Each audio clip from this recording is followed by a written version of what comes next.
All right, welcome on into another episode of Oh So Curious. Well, DCU Daily on Oh So Curious. We have got a ton to talk about today. As per always, we have Superman stuff. Of course, yesterday the trailer dropped. We were live earlier in the afternoon, so today we are going to be breaking down all the fallout from the trailer. We have some news from James Gunn. Not only has he been sharing a bunch of stuff regarding new posters for the movie, he's been answering people's questions.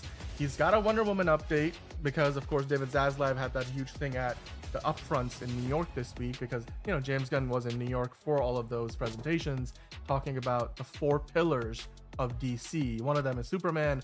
One of them is Wonder Woman. Wonder Woman is the only character we don't quite have anything for in the new DCU yet, but James Gunn may have just changed that. So we'll talk about all of those pieces of news. We have some Marvel news as per always. They're filming potentially a very consequential scene in the Avengers Doomsday movie right now. We'll get into that. We have some casting news for the new Buffy reboot, as well as the next Hunger Games movie. And of course, Mission Impossible comes out Memorial Day weekend, which is next weekend.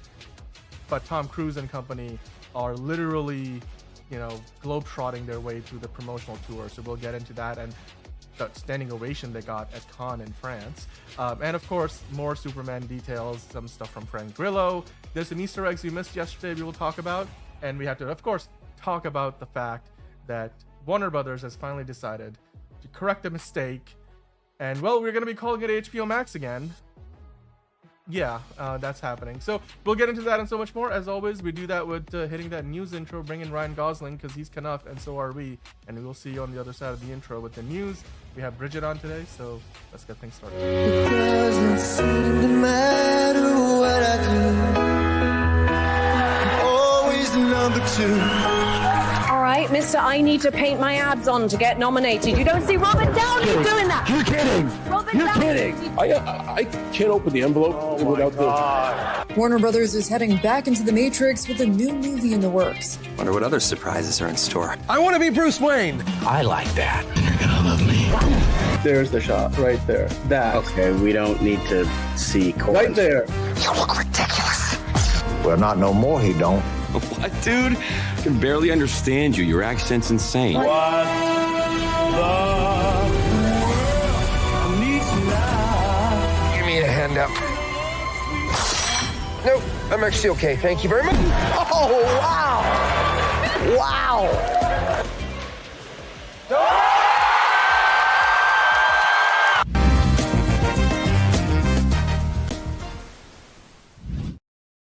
All right, well, look at that. It's me again, Daniel, of course.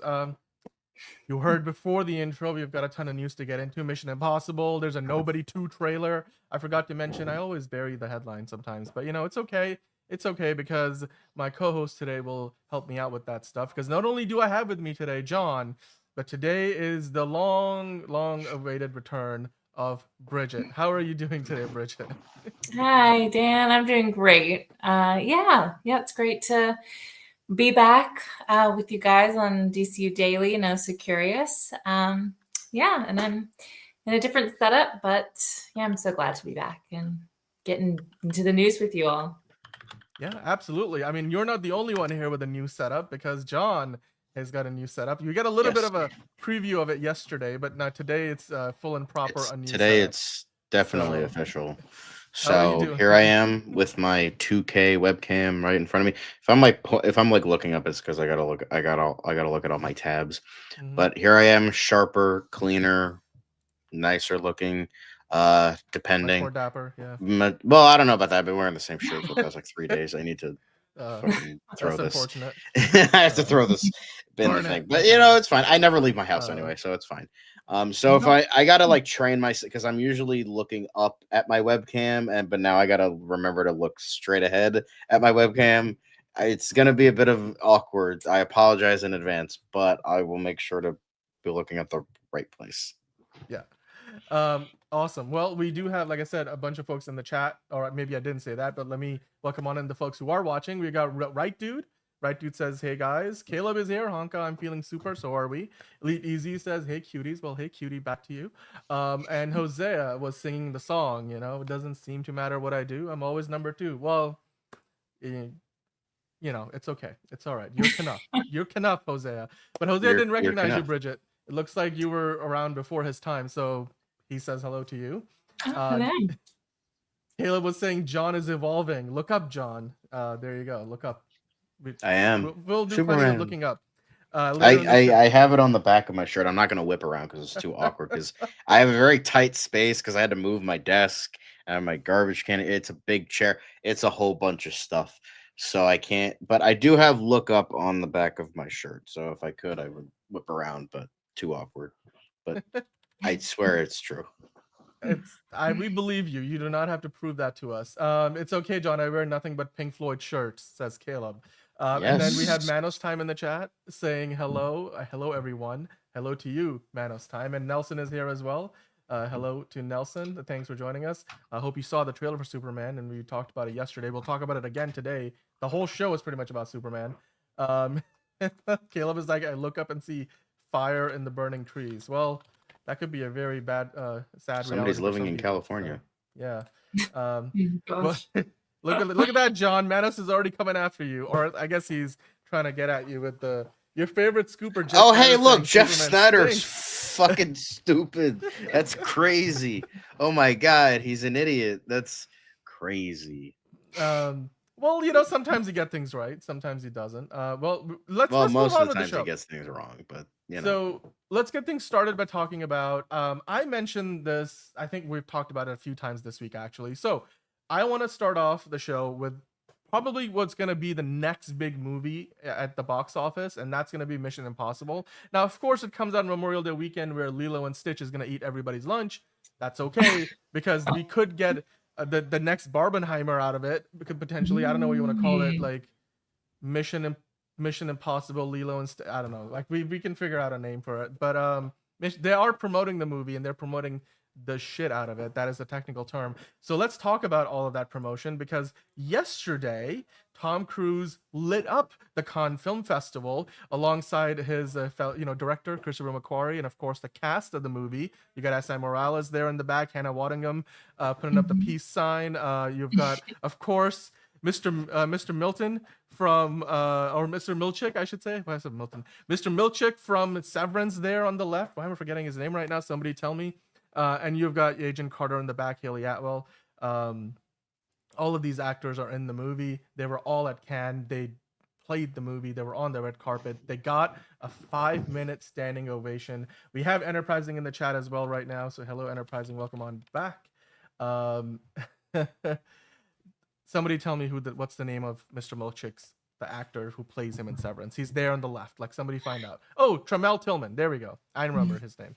So all of those folks in the photo, but really, the big thing that they were being asked about at this red carpet premiere at Cannes, because Tom Cruise is no stranger to being at Cannes and premiering his movies. He did this a few years ago for Top Gun Maverick, and at the time he was being asked about the next Mission Impossible movie. Well, this time around he's being asked about what's next for Tom Cruise, and he was a little coy about it. And the quote from him was generally just saying, I look forward to making a bunch of other kinds of movies with you, telling Christopher McQuarrie, because the two of them have collaborated on basically, the last 4 Mission Impossible movies. I don't know if Christopher McQuarrie has directed all 4 of the last movies, but he's definitely directed, the majority of them. So the two of them hopefully will continue working on in the future.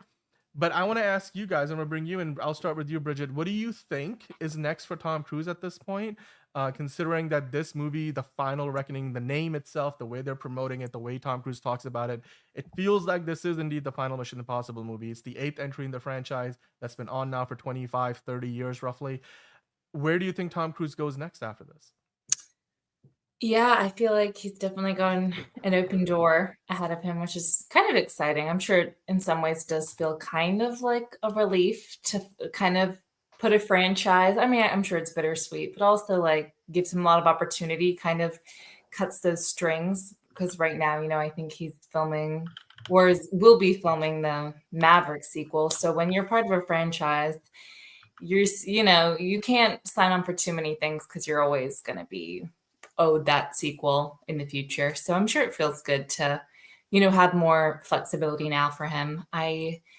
in some of the research here was seeing that he talked about, or there's rumors that he might be doing like a Days of Thunder sequel. So that would be cool. I know that older 1990 movie that I haven't seen, but racing, and I know there have been a lot of racing films that have come out in the last couple of years. So I guess it's a good genre. Yeah, actually, that's a good point. So I know Monique in the chat, by the way. Hello, Monique. Hello, Jalen in the chat. Monique was saying, I think they have Broadsword up next. I forget. Is that the name of one of those movies that he's working on? I think he's got at least 2 movies in the works coming up right now that he's either filmed or is in post-production on. So that seems to be part of it. Jalen says hello, Bridget. They couldn't pick a better quality photo for the picture. I think it's that old, that like, come on, like you couldn't pick something a little bit better. Dang. Yeah, and also good point from Monique again. There's a Alejandro Inarritu movie that he's been working on, which doesn't have a title yet. So now this article is actually pretty old. The one on screen right now is from November. The reason I brought it up, and what you just mentioned, Bridget, is because these are all ongoing projects or potentially in development. Because when it comes down to it, as far back as November and even now, it's, if you ask somebody on the Paramount lot, if you ask even some of the folks around Tom Cruise, they're a little coy as to the idea that this particular Mission Impossible movie is indeed the last one. Like they're saying, okay, it's the last one for now, for the foreseeable future. But it's for all we know, there might be another movie that they start working on a few years. Like all it takes is Kishore McQuarrie saying, dude, I just came up with the craziest stunt idea. And Tom Cruise is like, oh, dude, I am so down. Let's make a movie around it. Because that's basically their process, right? They'll come up with the action set pieces and write the script around them. So it's possible they'd come back to it. It just, right now, it's more of an open-ended thing. But then in addition to that, they're working on a Top Gun Maverick sequel. As the headline says in that article from November, they might be working on a Days of Thunder sequel, which I told John before the show started. And John, I want to get your opinion on this. We reacted to the F1 trailer. I think it was last week, or maybe even earlier this week. I forget when it came out. I think it was on Monday. That F1 trailer looks amazing. That F1 movie probably will make a shit ton of money. Again, a very technical term. But do you think because of the success of the F1 movie, or at least what we expect to be the success of the F1 film, is that going to potentially fast track a Days of Thunder sequel, considering Tom Cruise is interested? Very good choice of words there. It's just funny to me how it's like the guy who did Top Gun Maverick is doing a movie that looks suspiciously like what a Days of Thunder sequel would be. And it's funny how Tom Cruise is like, you know what? Joseph Kosinski. Let's do it. Let's actually do one. Heck yeah. So I just find that to be kind of funny. I've never seen Days of Thunder. From what I've heard, it's just Top Gun with race cars, which cool, awesome. But I'd watch it. I'd watch a sequel. Considering I didn't really care for the first Top Gun all that much. Yeah, I know, sacrilege. But I think Top Gun Maverick is way better. Maybe they could do the same thing here. Whoever they pick for the sequel. I think Dan is frozen. He's frozen. Are you not entertained? I think he's still in shock because he didn't like the first Top Gun. Yeah, I bet that's what it is. Dan, buddy, are you not entertained? Anyway. Oh no, we lost. There he goes. There he goes. Well, let's. So we did talk briefly about Days of Thunder for a little bit. But let's kind of while we wait a bit. Have you seen the original Days of Thunder or no? I have not. But it looks interesting. If it is, it does seem like it's close in, I don't know the actual years, but close in the era to when they made the Top Gun. And I also did not like the Top Gun. The original, I love the Maverick. I just feel like it was a bit dated. And if, as you say, it is similar vibes to that, I mean, I would probably watch it if a sequel was actually happening. I would watch it before to see what that, just to be up to date with that. But I don't know if I'd go out of my way now to watch it because I don't know that I would actually like it all that much.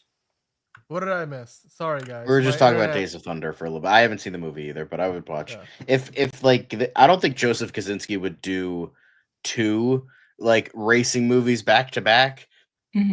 Although he does have that UFO movie he's doing with Jerry Bruckheimer. I don't think he would do another one like after that. So, but I think it could be a lot of fun.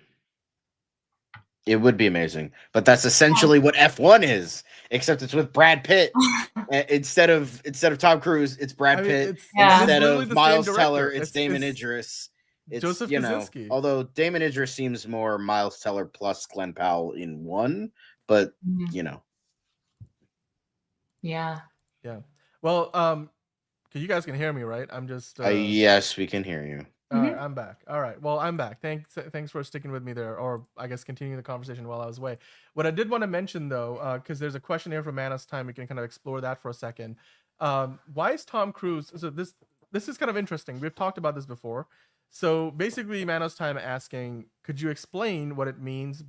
Because didn't a bunch of actors, Tom Cruise included, sign a deal with Warner Brothers to star in many movies? Why is he still at Paramount? So Tom Cruise did sign a deal with Warner Brothers, and he's basically got an office on the Warner Brothers backlot, and he's doing a bunch of movies now as part of that.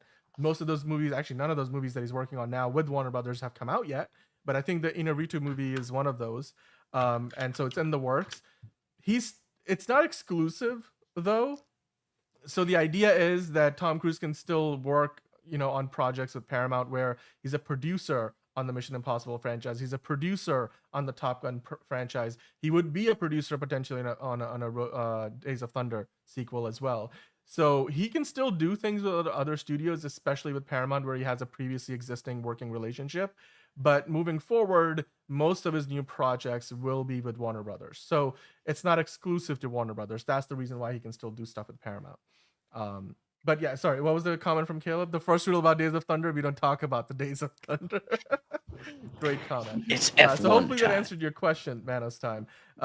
Let's see, I'm gonna reload the chat here. Enterprising saying F1, F2, F3, F4. Okay. That could be a whole quadrilogy. Yeah. Well, shouldn't it be called like F1 2? Because it would be F1 because it's Formula 1. It's not there's no Formula 2 unless that's like oh my god, Brad Pitt, you did so good on F1. We're bringing you in to like the secret F1. It's called F2. F2 in theaters. Isn't that like this Friday. Second tier of racing? I don't know. It's you see what Caleb did there. Okay. There it is. It would be Fantastic. It wouldn't be fantastic. It would be Fantastic. All right, I'm back, Caleb. No need to shout out my name. Okay, we'll have that in the new show intro sometime. Okay, we're getting sidetracked. A couple other things before we move on from Mission Impossible. Of course, the movie I mentioned, the budget for this film, by the way, is going to be like $400 million because of all the pauses they had with the strikes in Hollywood and everything. So the break-even point is going to be really high. It's got the competition from Lilo and Stitch, but Tom Cruise, it doesn't deter him from being on the promotional circuit, because you see there a very starstruck Michael B. Jordan meeting up with Tom Cruise. Remember, John, Tom Cruise posted about going to see Sinners, and then basically Michael B. Jordan shared it on his Instagram stories, being like, "Nah, this is sick." Like he was just starstruck, and now he gets to meet him in person. I'm like, I wonder if that's a collaboration waiting to happen. I want to see it. So... I want to see that immediately. Look at that bro hug. That is like we need a movie now. I don't care. You know what? Miami Vice. White guy, black guy, boom! There you go, dude. That make it happen, guys. That's what he's saying. He's like, well, my agent just told me there's a Miami Vice movie they're making. That they want me in there, and like they want a older, mentor type of character like you in. He's like, we're doing this next year. He's like, yeah, let's do it. It's like that's what they were doing in The Hug. They're figuring it out. So we gotta now. Boom! There we go. Honestly, fuck. Now if they don't do that, I'm gonna be mad. Yeah, it's like a perfect opportunity. But I mean, it's gonna be directed by Joseph because it isn't Joseph Kaczynski doing it, or who's doing it? I think so. Yeah, no, it is Joseph Kaczynski. So boom, we already got Tom Cruise. Done. There you go. Like he's gonna include Tom Cruise. I mean, he already worked with him on Oblivion and Top Gun Maverick, and if he comes back for Top Gun 3, gonna work with him again. If he's doing Miami Vice, boom. Now we just need to get the B. George on here. Let's go. Okay, let's not bring Space Jam into this conversation. Next gen Lethal Weapon, I can see it. You know what? Tom Cruise doesn't look a day over 40, so screw it. Let's do that. He's in the long hair phase asking, now. Is Michael B. Jordan an A-list actor or just an actor who's famous? I don't know, Bridget. You work in Hollywood. What do you think? Do you think Michael B. Jordan counts as an A-lister? I think he's worked his way up the rank. I mean, I feel like, yeah, a lot of people love him. I feel like I hear his name all the time. So I would say he is an A. Even if he's hasn't been working maybe as much, I don't know, as when his heyday really has been, but yeah, because I feel like he's here and there, but I would count him an A. I would say he's moving up the ranks at the very least. Yeah. So, but yeah, let's continue the conversation with Mission Impossible for a second. I mentioned they were at Cannes yesterday. They got a 5-minute standing ovation. Now they were in London today. That's where Michael B. Jordan showed up. You see the biplane in the back that they have in the movie with the big stunt, which I'm guessing is like in the third act of the movie. The whole cast of the movie's there. The director, the producers, of course, Tom Cruise himself. The majority of them, as you showed earlier, were in France the day before. Now they're, in the UK, in London for the premiere there, the world premiere. And then they're jetting off to Korea. They've already done the Japan premiere in Tokyo. So leading up to the movie coming out, I'm sure they're going to do some kind of premiere in the US. It just looks crazy. I mean, do you guys care to comment on the stamina, the ability for, especially this being I don't think this happens if this is not a Tom Cruise led project, because most actors today, most movies today don't put up the kind of like promotional tours that Tom Cruise likes to do. And I guess for Top Gun Maverick, it paid off, right? Like it got $1.5 billion. So do you think this movie will have the same kind of effect? And then again, Bridget, do you think this is something that truly sticks out to you as something that we don't see much? Like most movies don't do this, where they're literally premiering the film across the whole world within a matter of weeks, going to like 5-6 big cities. Yeah, you're right. I feel like it's something that was maybe the thing is, it's very expensive to do press tours. A lot of, depending on the budget of the film, sometimes the actors will have to pay themselves to go and do the whole tour. Their management, stylists, all of that. So sometimes a lot of people won't because of the budget, but because it's Tom Cruise, I feel like that's definitely not an issue for him. And I think it definitely does pay off. Obviously I feel like, you have to spend money to make money in that kind of sense, where it is, you're promoting yourself in your movie, but because it is big and because you're competing with Lilo, I think it's going to help a lot. Yeah, I think so too. I mean, John, do you think it's impressive? Again, the stamina. I think so. I mean, they just said it. Like Tom Cruise loves movies. He loves the movie theater experience. He thanked people for coming to the theater when Top Gun was coming out. I think he did it again for Dead Reckoning, if I remember correctly. Dude, remember we talked about it 2 days ago. The man was at the BFI in London, the British Film Institute, promoting Mission Impossible Fallout screening because the fans voted for it. Then he went to France for the Cannes Film Festival. He was at a masterclass where he showed up out of nowhere to surprise of Christopher McQuarrie. He was actually doing the masterclass. Then later in the evening to do the world premiere, they get a 5-minute standing ovation. And then literally today, the next day, they're in the UK. Like the man is just like going back and forth. To paraphrase one of my favorite satires, when do you sleep? Sunday. Yeah, for real. It keeps him young, says Enterprising. And Caleb said he saved cinema. Well, I mean, Top Gun Maverick, quite frankly, was one of those movies that brought people back to the theater. No exaggeration there. That's not even that's not metaphorical. That's literally what happened. Are you guys watching the studio yet? Says Jose, or asking us. I am. I'm not caught up all the way, but I've seen the first several episodes. that show is amazing. In fact, we talked about it yesterday. How it's Seth Rogen has really got a pulse on the beat of what makes Hollywood tick, and it really plays into how that studio show works on Apple TV Plus. It might actually be nominated for a few Emmys later this year. So, sleep is the cousin of death. That's what Nas told me, says Leet Easy. There you go. I'm sure Tom Cruise fits in a few hours of shut eye on his private jet between all the different places he's got to go. But with that, I mean, hey, look, I'm sure we're going to be talking about more Tom Cruise, more Mission Impossible in the days to come. It is releasing on Memorial Day weekend. It's set to make probably the most amount of money for the opening weekend in franchise history, even though it's coming up against Lilo and Stitch, which will make over $130 million last I checked. Its pre-sales are amazing. So it could be the biggest Memorial Day weekend of all time. We're going to have a packed show to review all those movies. So until then, guys, let us know in the comments down below.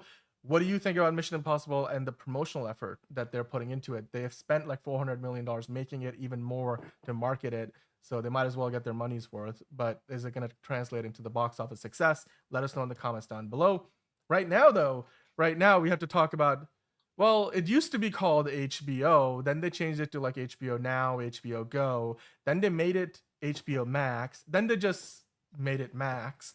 But now, and as Caleb is saying, what about the rendezvous with Destiny that David Zaslav proclaimed when they changed it to Max? Well, they seem to have done a reverse Uno card on that move. And now we're getting back to calling it HBO Max. So it's no longer going to be Max, it's going to be HBO Max once again. We briefly discussed this yesterday, but we didn't have nearly enough time because we were talking so much Superman. So I figured let's talk about it today. Because my initial reaction to this whole situation, because they did this announcement at the upfront event that been happening in New York this week. They had James Gunn, Peter Safran come out for the DC Studios presentation. David Zaslav was there. They had the head of HBO, Casey Bloys, there. And ultimately, the big announcement, I mean, outside of everything else that they announced, we always got to talk about the other elements, was the name change. I want to get your initial thoughts on this, guys. Bridget, what do you think about the idea that they've changed the name back? It's only been 2 years, like 2023, they changed it to Max. Now they're going back to HBO Max. I don't know, it must be like a little embarrassing for them to do that. Because I feel like when they went to Max, everyone was like, why? But the fact that they're not going back to HBO Max feels even more like, did you really like care that much about what we said? Kind of like, I don't know. I just feel like it just shows that, I don't know, that they now realize they made a mistake kind of looks worse. I don't know. That's my idea. Switch it to purple, to blue, back to black too. Yeah, really easy. That's little. Yeah, the color scheme too, because they used to have it be this purplish color, and then when it became Max, it became like this bluish color, and then they recently changed the color back to like, or not back, but they changed it to like this black and white aesthetic of Max, and now they've just added the HBO logo on top of it, and it's back to like, because HBO's always had this like black and white branding, like this prestige kind of thing that they go for. So yeah, I mean, to be honest, like the way I look at this, HBO Max, the reason why they changed it to just Max is because from a business standpoint, they wanted to bring a lot of the content over from the Discovery side of the company. They did do that. It's still, Discovery Plus is still a thing though. They didn't close that down, even though that was meant to merge into the main Max app. But they wanted to call it Max because they wanted to not give people the impression that everything on there was an HBO product. Right, but now they're gotten to a point where they've recently split the company in half, not like actually in half, but internally within Warner Brothers Discovery. What they've basically done is they've moved all the linear assets, all the TV networks onto one side, and all the studios and streaming stuff onto the other side.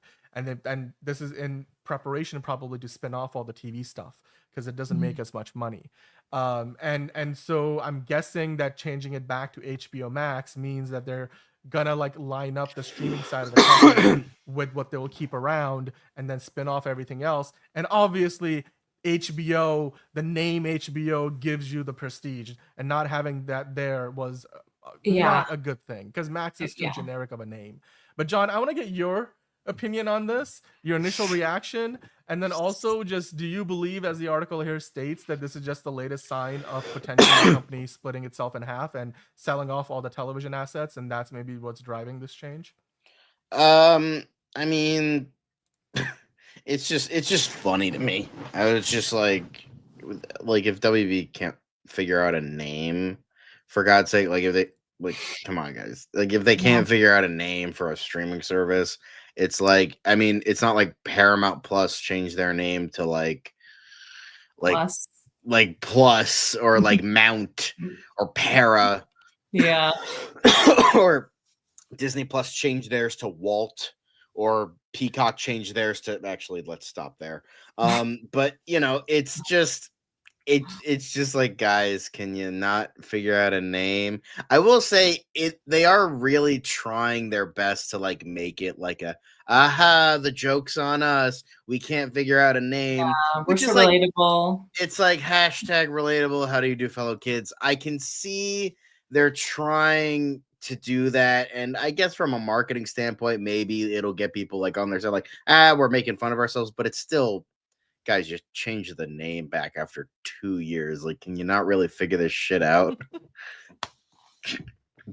I mean, honestly, most people didn't ever call it just Max. I feel like every time I said it, I caught myself saying HBO Max, and it's like, we shouldn't feel freaking guilty for using a name that you're forcing us to like, and then now you're going back to the whole thing. Casey Bloys like had some fun with it though. He was like, hey, look, don't worry, I still have all the stationery from the last time we had this name, so we're all set there, saving money. Which, you know, David Zaslav has been known to like wanting to save money because the company has billions of dollars in debt. What I did enjoy though is it caught a lot of people within the company itself off guard. Like, we have a video from James Gunn where he's like, "Wait, we're changing it back? What?" And then we have another video from John Cena pretty much having the same experience. And then, I mean, afterwards, I guess he shot a bunch of other content around it. So. Yeah, we're calling it HBO Max. What? It's calling HBO Max again? Hey, I'm James Gunn. Be sure to watch season 2 of Peacemaker streaming this Thursday, 9 p.m. Eastern on HBO Max.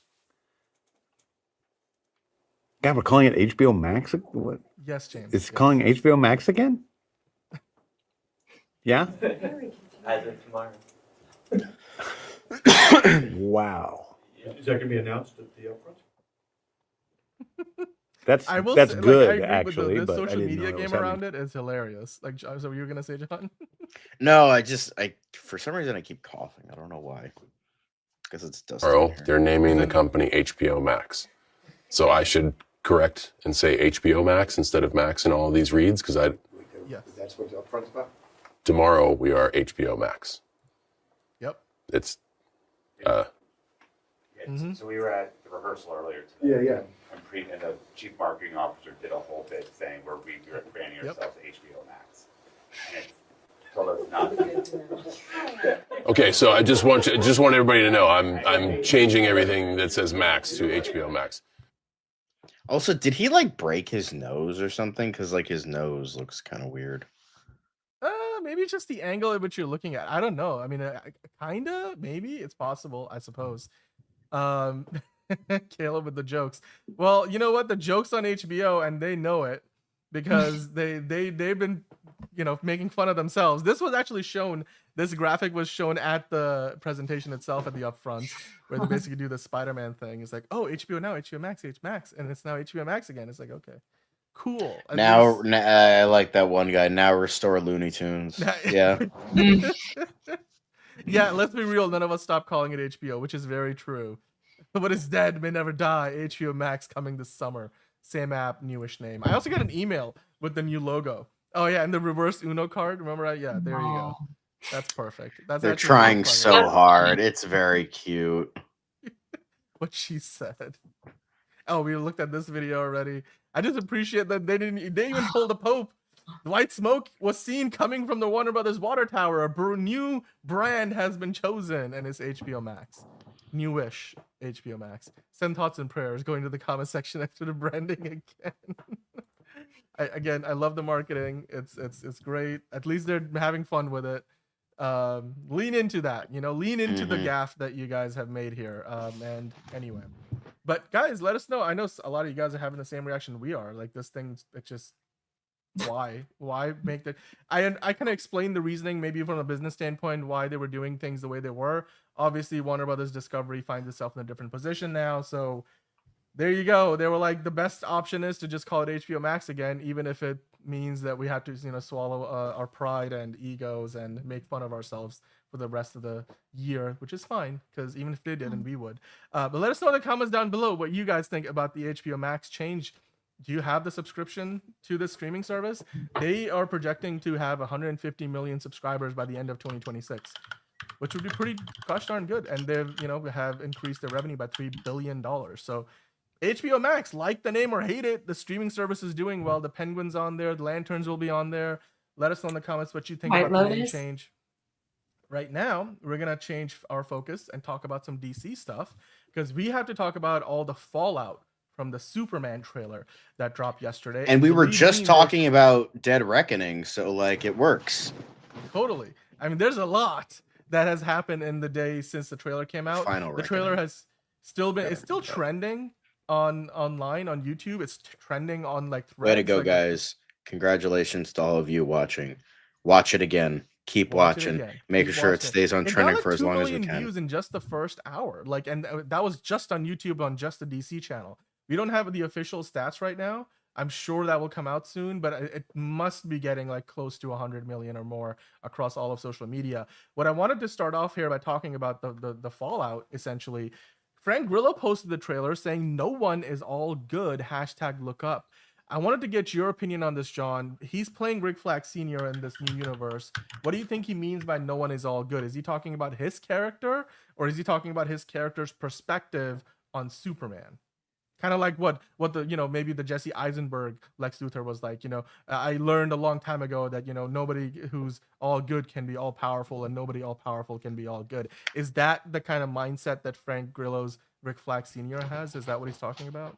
Because I saw that as like, oh, nobody in this world no one is all good, like everyone else besides Superman. That's how I read it. But now that you're saying that, I'm like, oh, that makes more sense, where it's from the outlook of Rick Flag Sr. looking at, Superman and being like, yeah, nobody is that. Come on. What are we doing here? It's like, does Keanu Reeves not exist in this world? Does Weird Al not exist? I'm like, come on. I mean, I'm just saying, like, if those guys exist in this world, then there's got to be like, there's a couple people that can be that good. So, that's my thinking, at least. Like, there's some people that are all good, but maybe Frank Grillo or Rick Flag Sr. is not goated with his music or movie tastes. So maybe he doesn't know those guys exist. So maybe that's it. Monique saying, I don't have an interest in this movie. I'm indifferent, but being labeled a hater. WTF? Wait. Who's calling you a hater, Monique? It's okay if you didn't like the trailer. It's fine. TC24 here as well, and Man of Steel Magnolias, as it says on the screen there, welcoming on Bridget. She's not actually a new host. She's returning for the first time in many a month. So if you go back far enough in our archives, you'll see Bridget was around for quite some time. Even last summer, we were doing reviews. So there you go. But yeah, welcome. So Bridget, do you care to speculate on this, considering Frank Grillo, what he's saying here, and his character in the movie? You saw the trailer. I guess let's start with just getting your opinion on the trailer. Like Monique, it didn't connect with the trailer. A bunch of us loved the trailer. You have Right Dude in the chat saying that, he missed yesterday's stream, but he was going through something, so that's okay. We hope you're okay, but he loved the trailer. So like, we have everybody across the spectrum on whether they liked it, didn't like it so much. What did you think about the trailer, given that now you've seen it, and well, it's there's a lot in there. So what did you think? Yeah, there is. I actually did like it. I think the beginning took a minute for me to kind of get into, but it does look really promising. I'm excited. I feel like it really is, and I've seen some different reviews too, but it does really seem like the Superman that we've been wanting. It's not, not too dark looking, which is, I feel like what Superman is, he's like this, it comes from a more kind of colorful world. So I'm excited because it seems like a genre that we haven't seen in a long, it has a very different look than a lot of these superhero movies that we've seen So it is exciting, and I'm excited for it. Yeah, well, I think all three of us on the show love the trailer, to varying degrees, I'm sure. I know, like you guys in the chat, it goes up and down depending on, you might have liked some of it. I know, like yesterday we had a conversation where some of you guys were pointing out a few things, like the suit still doesn't quite look right. There's some aspects of this trailer that don't quite fit well, but we will talk about that more and more as you continue the show. I did want to quickly mention the one Easter egg that I noticed yesterday was this recording device that she's using here, Lois Lane, is made by Lord Tech, which is Maxwell Lord, which is being played by, as we know from the Peacemaker trailer that dropped on Friday, it's being played by James Gunn's brother, Sean Gunn, who of course was, Kraglin in the Guardians of the Galaxies movie. If you remember him, he was Kurt back in Gilmore Girls. He got his own Justice Gang, with the Green Lantern and Hawkgirl and Mr. Terrific. Those are all, I guess, on his payroll. So his company makes tech like this, which is cool. So I that was a little tiny Easter egg that I noticed. Something else to mention though, John, there's another rumored test screening report going around, which says that the movie was recently screened and it received thunderous applause. David Cornswet shines as Superman. Nathan Fillion's Guy Gardner steals the show, and the emotional ending brings attendees to tears. Now, of course, this report comes on the back of the trailer being released. We know Superman was being screened to a very small select group of people by James Gunn early on, mostly because they were trying to make sure that the executives on the lot kind of, could give their opinion and notes. But James Gunn hadn't really said that they were going to do big test screenings. So take this with a grain of salt. But John, do you believe this? Because I know usually when the reports are negative, you're quickly pointing out that, you know what, take it with a grain of salt, is probably not true. But this is positive. I mean, it is positive. I still don't believe it. I mean, it is not coming from Jeff Snyder, so that is a little bit more hopeful. But I still don't believe anything. I want to believe it. I want to believe the positive stuff, but I frankly just don't believe this happened at all. Because I just think it's too good to be true. Like, bringing people to tears. It's thunderous applause and all that. It's just a little too good. So I'm going to say not sure what to believe right now. So I'm just going to hold off on that. I'm going to hold off that this is true, but I'm willing to believe this slightly more than like the 15 million that like Jeff Snyder was posting about, like, oh yeah, there was yet another test screening, which makes it the 16th in the past 3 days. It's like, just like throw darts on a dartboard and see what fits, because that's the best I get. Yeah. Well, you know what? Ultimately, test screenings can only take you so far. So all I'll say to that is, give us more details. Most of the time, these reports are not true. So I personally, like you said, John, don't really believe it all that much. Manos Time with a good question. Did you guys see that Superman had Lois's name written in the clouds? I didn't know. Did any of you guys notice that in the trailer? No. I mean, if that is true, Manos Time, you got to give us like a time code. Where in the trailer is that going on? If it is, then we'll bring it up. We'll talk about it. But so far, I'm not really sure where that is in the trailer. But we do have some more stuff with the Superman trailer fallout to talk about. One of the things in the trailer that we had noticed was they show Rick Flag Sr., with Frank Grillo's character. And in the voiceover, they kind of say, oh, Secretary of Defense. We will talk about that. But we also have seen Rick Flag as basically the head of Argus in Peacemaker trailer that dropped on Friday. Now, recently, people have been wondering what is going on with this character. He was in Creature Commandos. He was neither of those things in Creature Commandos. So James Gunn was asked on social media, is Amanda Waller still the head of Argus in the DCU? Because the last we met her in the first season of Peacemaker, which is now part of the DCU, with some, asterisks next to it, we would believe that she's still the head of Argus, but apparently not, because James Gunn is saying in Peacemaker we'll find out that there's a reason why Amanda Waller is no longer the head of Argus, and basically implying that Frank Grillo's Rick Flag Sr. is going to be Argus. To answer the second part of that confusion, recently James Gunn was also asked on social media, well, is Frank Grillo playing the Secretary of Defense in Superman? Because that's kind of like when you watch the trailer, I'm sure you guys remember there was that voiceover when we show his shot and the government and they show the Pentagon, it implies that he's the Secretary of State or Secretary of Defense. Well, he clarified by saying he's the head of Argus, but he works besides the Secretary of Defense, General Mori, which I don't know who plays General Mori in this movie. I'm sure we'll find out. So we know that there isn't a Secretary of State, but instead a Secretary of Defense. I believe this position of Secretary of Defense, I don't know if that's officially in the U.S. in the real world still a position. I know the Secretary of Defense was a cabinet position back in the post-World War II era. I don't know if that's completely transitioned into the Secretary of State now or whatever, but at least in the DCU, they have a Secretary of Defense. It's not Frank Grillo's Rick Flag Sr. He's the head of Argus. He works alongside the Secretary of Defense, General Mori. John, what do you think is going on here from a storytelling standpoint? Can you care to enlighten us on what you think might be the reasons for why Waller isn't head of Argus anymore? Who is General Mori? Answer those questions for us. Well, first things first, there is a Secretary of Defense. There is still a Secretary of Defense because the current one is Pete Hegseth since January 25th. Yeah, he's the okay. Sorry, so you're right. There have been 29 Secretary of Defense. He's so incompetent. I forgot that he existed. Sorry, that's the only political opinion I'll share on today's show. But go ahead. Anyway, so we still have a Secretary. I was like, I'm pretty sure we do, and we do. We have a Secretary of Defense. But yeah, because I asked that literally yesterday. I was like, wait a second, hang on. He's the head of, well, he wasn't the head of Argus by the end of Creature Commandos. Now apparently he's the head of Argus in Superman, and we're not going to find that out until Peacemaker.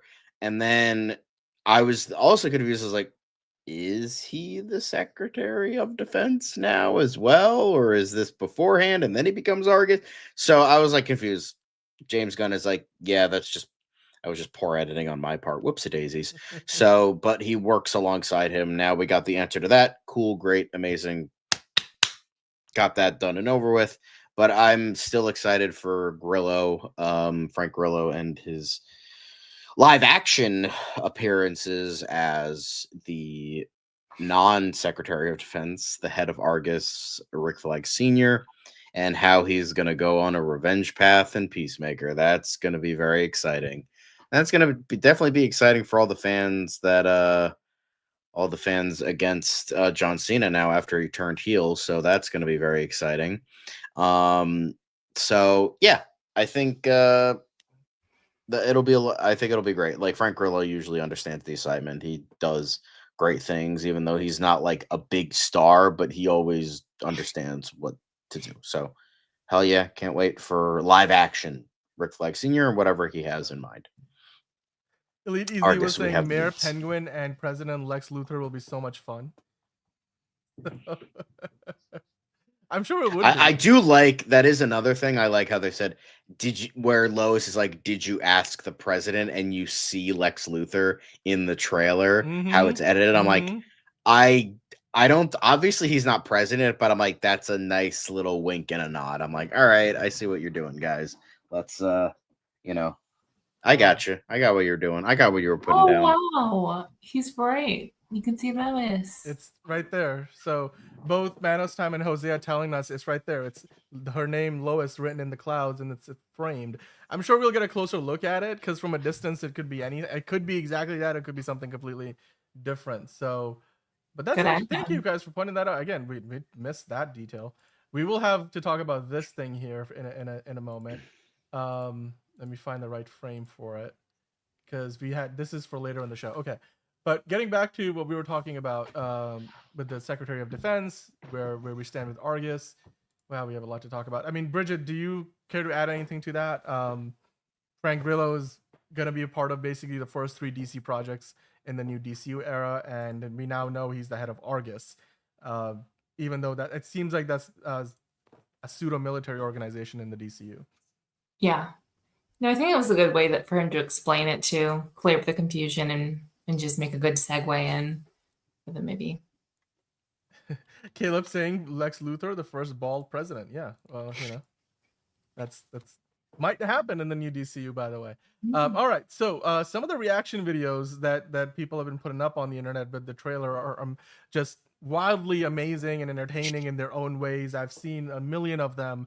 The one that James Gunn and the rest of the crew that was at the upfronts, including Peter Safran, they were laughing their ass off to this particular video that Josh Prey put up. We can watch back a little bit of it. I don't know if you want to watch the whole thing back, but I do believe we have it.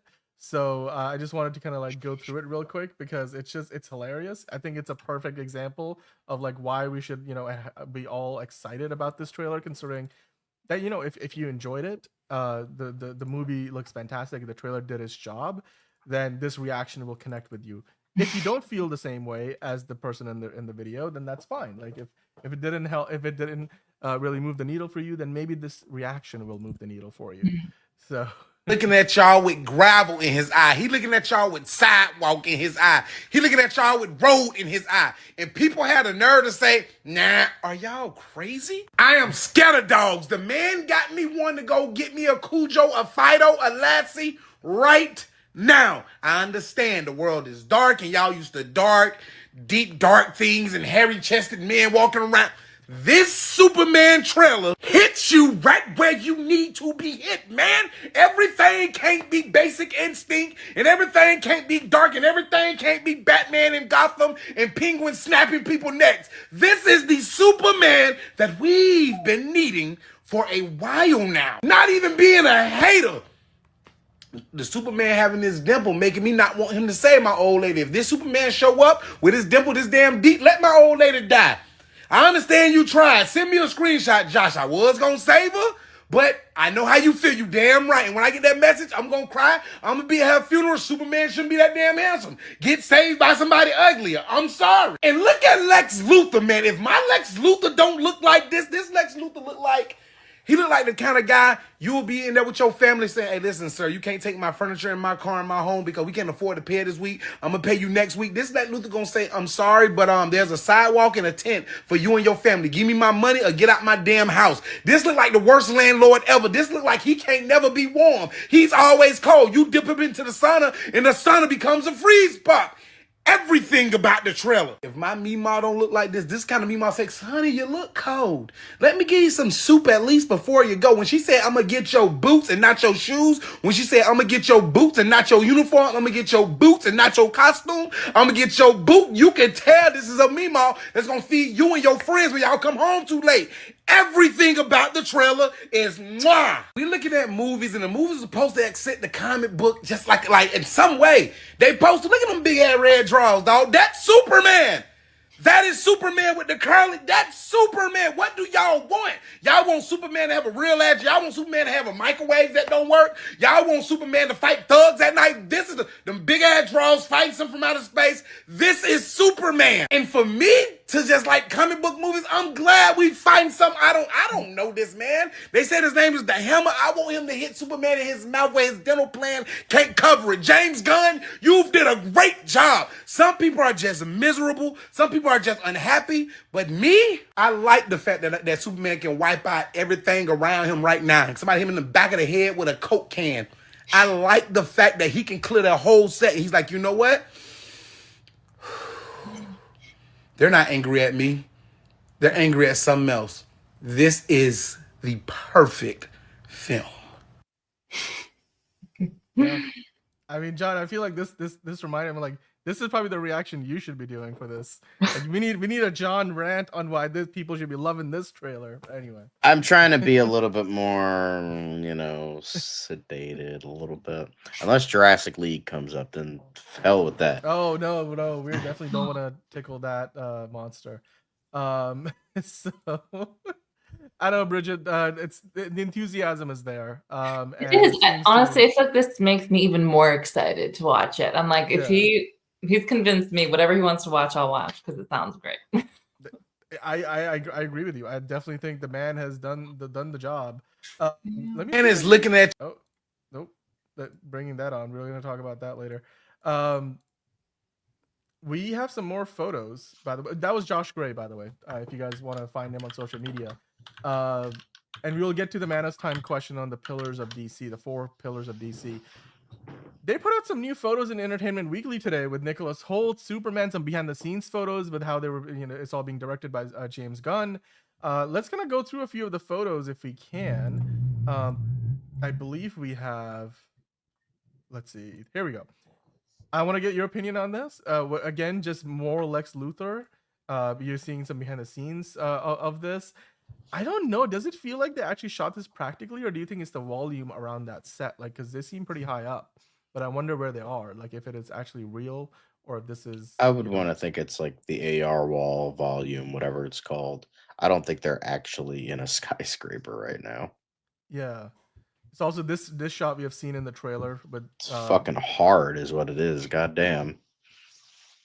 It is honestly one of the best shots. That's why it's on the thumbnail. I'm like, this is literally one of the best shots we've gotten from any of the behind the scenes looks at the movie. And this one goes hard, and it's because this is after he flips the table in the trailer. I bet this is in the porn parody too with that angle. Okay. Oh god. Sure. If you say so, John. I don't know, Bridget, what are your thoughts on these photos, giving us a better idea? Because some of these photos they wouldn't put out until the trailer came out, because we didn't see that whole sequence of Superman being in Lex Luthor's office until just now when the trailer dropped. So I'd imagine they were saving that one. But does it get you more excited seeing the photography here, which clearly lines up with a lot of what we were seeing in the trailer itself? So we know these sequences we will see in the movie. Yeah, you know that they made it to the cut. Yeah. I mean, like, as you said, the one before it definitely is like, whoa, like that's Lex Luthor. This one, the next one, I don't know. It's kind of you're right. I really feel like it kind of depends on the angles that he gets captured in, where it's kind of like, oh, is he? Because I know when he was cast, it was like, oh, I wonder what kind of like is he really gonna be Lex Luthor? So yeah, I feel like it really. He's got to work those angles, and then he's got us convinced. Yeah, I agree with you 100%. I'm just distracted by what Caleb is saying in the chat. That is a great quote. I'll save that one, actually. You don't want to tickle that monster. Pitbull would be proud. Thank you, Enterprising. That is the perfect comment to address this photo. Pitbull would indeed be proud. You just give him, I mean, you give him the glasses. Like, it's all there. He can do it. I mean, he does wear the glasses in the trailer, so. Yeah. Although it's slightly different from the Pitbull glasses. Manos Time was asking, though, is he wearing the same suit that he has in the Funko Pop? Is he? I feel like, no, that one looks like maybe it is, without the coat. I love in the trailer, after Superman flips the table, he just stands up and drinks his cup of coffee in his face. He's like, nah, I'm not impressed. Like, what's your point? Like, you can't. Not impressed. So, yeah. So, yeah, there you go. The other thing I wanted to go over is some additional posters we're getting now. So, Superman, he's getting some city-specific posters. You've got St. Louis, look up. And that's just James Gunn saying hello to his hometown. Then DC Film News is asking, please do one for Miami. Mr. 305, speaking of Pitbull. St. Louis, stand up and look up. I love it because you're getting now city-specific marketing, which I'm sure will help with other kind of brand promotions, because we also got one for Cleveland. Cleveland, look up. This was actually shared by This Is Cleveland's account. So I love this, especially because Superman was born in Cleveland. The character was created in Cleveland. So I love that they're doing this. And also they shot a lot of the movie in Cleveland. So James Gunn's thanking the city for letting us, or letting the crew of Superman go and film there for so long. Including they did it in Cincinnati. So I'm sure there's going to be one for Cincinnati as well. Caleb wants one for Chicago, and then he changes his mind. Is Nelly from St. Louis? I don't know. Is Bridget, John, do you know if Nelly is from St. Louis? I don't know if that's true. Who? Nelly? You guys? The singer? The singer. Yeah, the singer Nelly. I don't fucking know. I didn't even know they were still a thing. Who's that? And I'm like, oh, Nelly is still a thing. Singer from like 30 years ago? All right, I guess. I don't know. Maybe. I don't care. Why would I know the like hometown of some random singer that hasn't been relevant for 20 years? What? The chat was asking, man. Okay. He's from Austin, Texas, but he grew up in St. Louis, Missouri. Okay, well there you go. Thank you, Bridget. That's to answer your question. Caleb is saying, John, if you were going to eat a state, what would it be? That's the weirdest question, and John is not even here to answer it. What does that even mean? What? That just seems like the kind of Eat a joke we do not state? tolerate on the show. So What? we're gonna come back to the Superman conversation. In the meantime, guys, what do you think about of all the promotional stuff that has been put out there for Superman in the day since the trailer has come out? We're not nearly done yet with Superman stuff because we still have a full DCU daily segment coming up, and that's a lot more Superman conversation. So before we do that, we have to finish the news segment. We have to talk about the quick hits, and the next thing we gotta do is react to the new trailer for Nobody 2, because that's right, Bob Odenkirk is back and he's killing thugs with a whack-a-mole mallet and a boat anchor and a lot more than just that in the new basically the sequel to what was already a John Wick-esque franchise. And it seems like they're just doubling down on that with more action in the sequel. Is made by the same producers as the John Wick franchise. John, Liz, did you guys, not Liz, sorry, Force of Habit, John and Bridget, have you seen the trailer? If you did, what did you think about it? I want to get your thoughts on it. Bridget, let's start with you. You saw Nobody 2's trailer. I don't know how familiar you are with the franchise because obviously this is the second movie in the franchise. What did you think about the trailer on its own? And again, Bob Odenkirk doesn't strike you as somebody who's going to be able to kick the amount of ass that he does in this trailer. At least that's my opinion, but I want to hear yours. Yeah, I agree. I kind of, when I first was watching, it was like, because I haven't seen the first, didn't really know about this franchise, and that was kind of my first impression was like, oh, this is not who I'd expect, because you said it was like a John Wick style film, but I feel like it's different, so I kind of like seeing that it's someone who's not your first thought, but has like a ton of kick-ass power. Kind of makes it a little more intriguing to watch for sure. Yeah, I think this movie looks as much fun as the first one, if not more. I personally really love the trailer. I enjoyed every bit of it. Again, he's very unassuming. Like, yeah, Keanu Reeves we have known from doing action movies in the past. So even on a meta level, you can kind of see, oh yeah, he can like, be a deadly assassin. Also, I love how he's pulling a Tom Cruise, where it's like putting his life on the line because bro had a heart attack and he's still doing action movies. I'm like, way to go, literally. Man. I mean, John, what did you think about it? I mean, the first movie came out of nowhere. Again, Bob Odenkirk is the most unassuming actor for this kind of a role, especially like you said at this stage of his career and his life. How did you take the trailer? Did you enjoy it? Do you feel like this is? I loved it. I thought it was great. I love the first one. It was not. It didn't just feel like diet John Wick. Maybe with some of the action, it did. But I think with the overall story and how it's structured and how it worked, it didn't feel like a John Wick movie to me. It felt like it's its own thing. And I think, but I love how they're really going in for like dilapidated Saul Goodman here, because with the haircut and the fucking beard, he just looks even more like a fucking dork. So, and I like how Christopher Lloyd shirt under the Hawaiian t-shirt. I love it. And he had like Christopher Lloyd coming in with the socks and sandals, and it's great. He coming back, and then got Connie Nielsen, aka Hippolyta, coming in, and got Colin Hanks. We haven't seen him in a hot sec. Last time we saw him was like the last Jumanji movie, I think. So that's great to see, and loving the story, and it's just like absolutely ridiculous. And it's like, yeah, it's early on in the trailer where it's like, okay, the guy is being a dick to, like, the other kid is being a dick to his kids, and so they all get thrown out. It's like, okay, that's fine. But then, like, why the hell would you hit a little girl off the top of the head? It's like, okay, you're asking to get fucking beat. I would beat the shit out of him if that was my kid. Like, I don't know how to fight like, Bob Odenkirk here, but I'd still like beat the shit out of him, because it's like, why are you slapping little girls? Like, what the fuck is wrong with you? Like, that makes no sense to me. But taught him a lesson, whacked his head with a whack-a-mole mallet, and I like how, it's not just like guns or his fists, or like swords. He's using the environment to his advantage, because it shows that like John Wick is great at fighting, but like selected parts of fighting. This guy is like, I guess you could kind of say a blue collar John Wick in a way, where he's like using his environment to his, like, he's more like aware. It kind of reminded me of Novocaine too, although that guy didn't know how to fight, where he's like using like a hot pan to hit somebody and all that stuff. But I'm Like so dropping excited for a this. bomb. I love the first one. I think this will be great. The change in director has me a little worried, but outside of that, I'm still excited. This still looks fun. It's just like Odenkirk, Bobby Boy, shave, maybe get a comb, just just make yourself look a little bit presentable. Jesus. But I kind of think it adds to the charm of like the everyday man. I kind of like it. I guess so.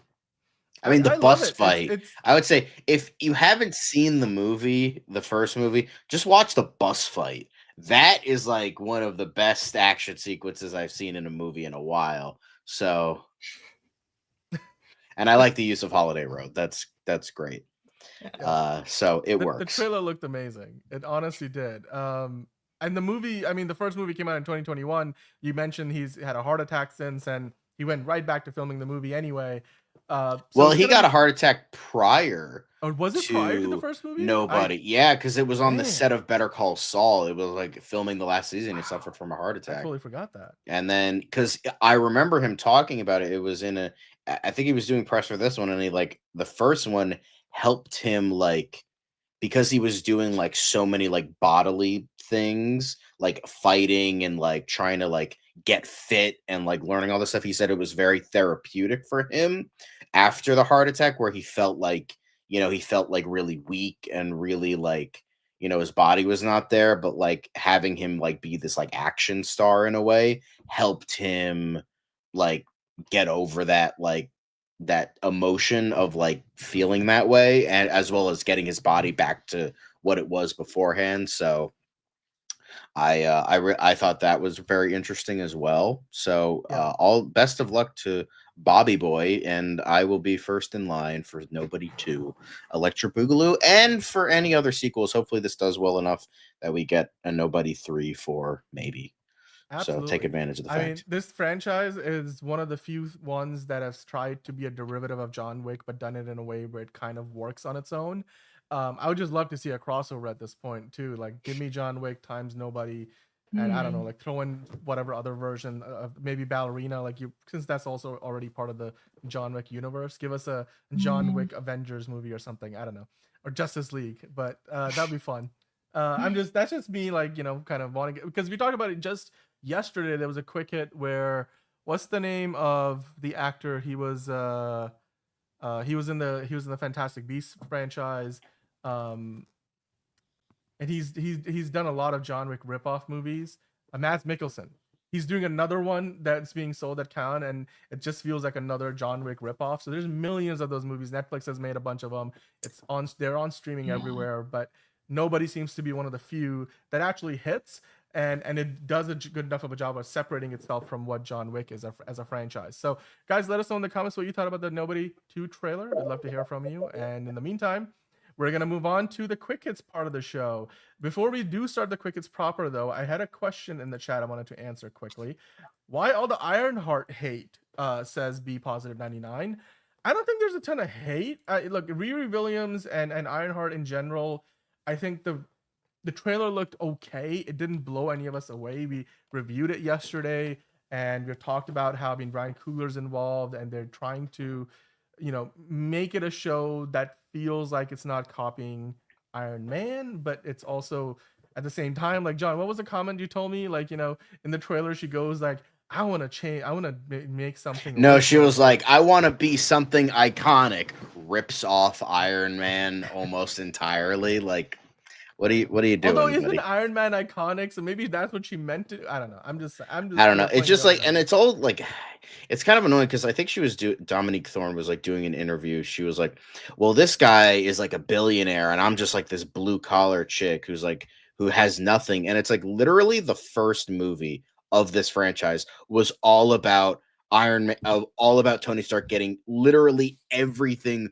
ripped away from him. And the famous line that a lot of people repeat and has become a meme, he literally built this in a cave with a pile of scraps. That's the whole point. And the fact that you're playing a character that is essentially his successor in a way, and you don't get that, is definitely not great either. So I don't know. I'm just like, it's just Riri Williams hasn't had the Miles Morales treatment or the Kamala Khan treatment where they essentially have become their own names, have become beloved, and have essentially grown out of the spotlight of these other characters. Like Miles Morales is his own Spider-Man, like is his own character. Kamala Khan is her own Miss Marvel, but Riri Williams isn't like, has not become that for Iron Man, and she's just kind of stuck in this limbo. Nobody really likes her, but nobody really hates her, and she's just kind of there. And it's just like, and the fact that you have an actress that doesn't really understand what made Iron Man so great to begin with, at least in the MCU, is also kind of disconcerting. And it just kind of looks like generic. You know what it kind of reminds me of?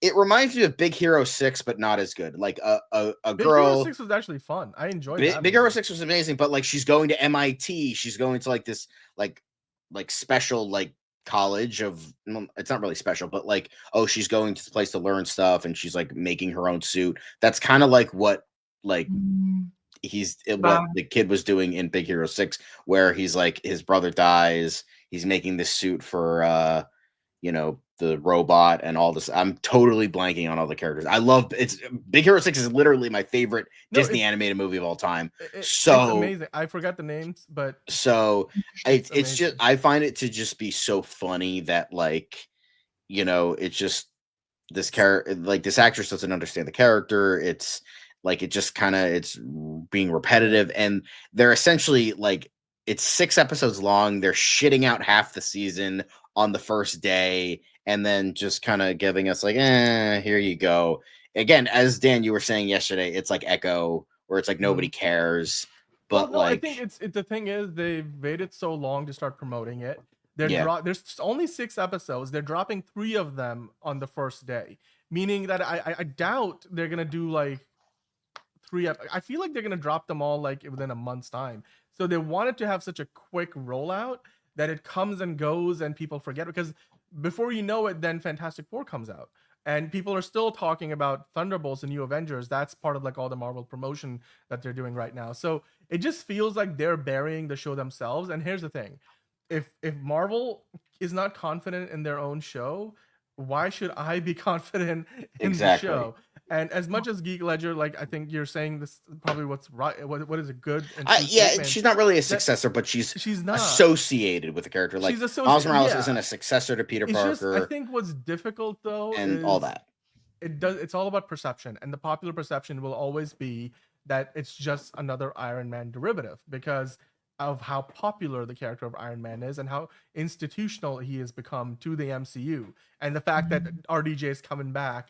It just feels like, you know, even if Ironheart is not the same character or not a tangential, like not a derivative of Ironheart is not a derivative of Iron Man, it still will feel that way to most people who are at least the average audience member. I personally, by the way, to answer Jose's question, enjoyed the New Avengers quite a bit. I don't know if any of you guys have enjoyed any recent Marvel projects. I really loved the New Avengers. It was a good movie. So, but let's see. We're gonna kick off the quick hits, and so let's hit that quick hits music and let's dive into it, shall we? Because then we gotta get back to all the DC news, because we talked about Superman earlier. We got more Superman coming up, but right now the first quick hit that we have is Michael J. Fox is returning to the screen, the small screen. He's joining Apple's Shrinking for season 3 in a guest role. The Emmy winner will reunite with co-creator Bill Lawrence on the series. Of course, this is the first role that Michael J. Fox has had on television or really any appearance in several years. He's a 5-time Emmy winner, but he'll be guest starring in the show. What are your thoughts on this? Michael J. Fox, of course, he's had his own set of like health issues over the years, which is largely the reason why he's not really been acting as much recently. But the fact that he's coming back in a guest role, what does that say to you about his health? What does that say to you about the show? And are any of you guys even watching Shrinking? I personally love the show. What do you think? I'll start with you, Bridget. I'm not watching the show, but I know he was definitely having a lot of his health complications. So that's really exciting that he's improved enough in his condition to be able to keep acting. Yeah, good to see him doing good and coming back and getting more work. I mean, hey, we all want to see a healthy Michael J. Fox entertaining us the way he does. We got Steven in the chat now. Geek Ledger saying, I understand Kevin Feige wants more projects to be able to be enjoyed on their own, but you also have to have an into the character, as in an entrance to the character. Okay.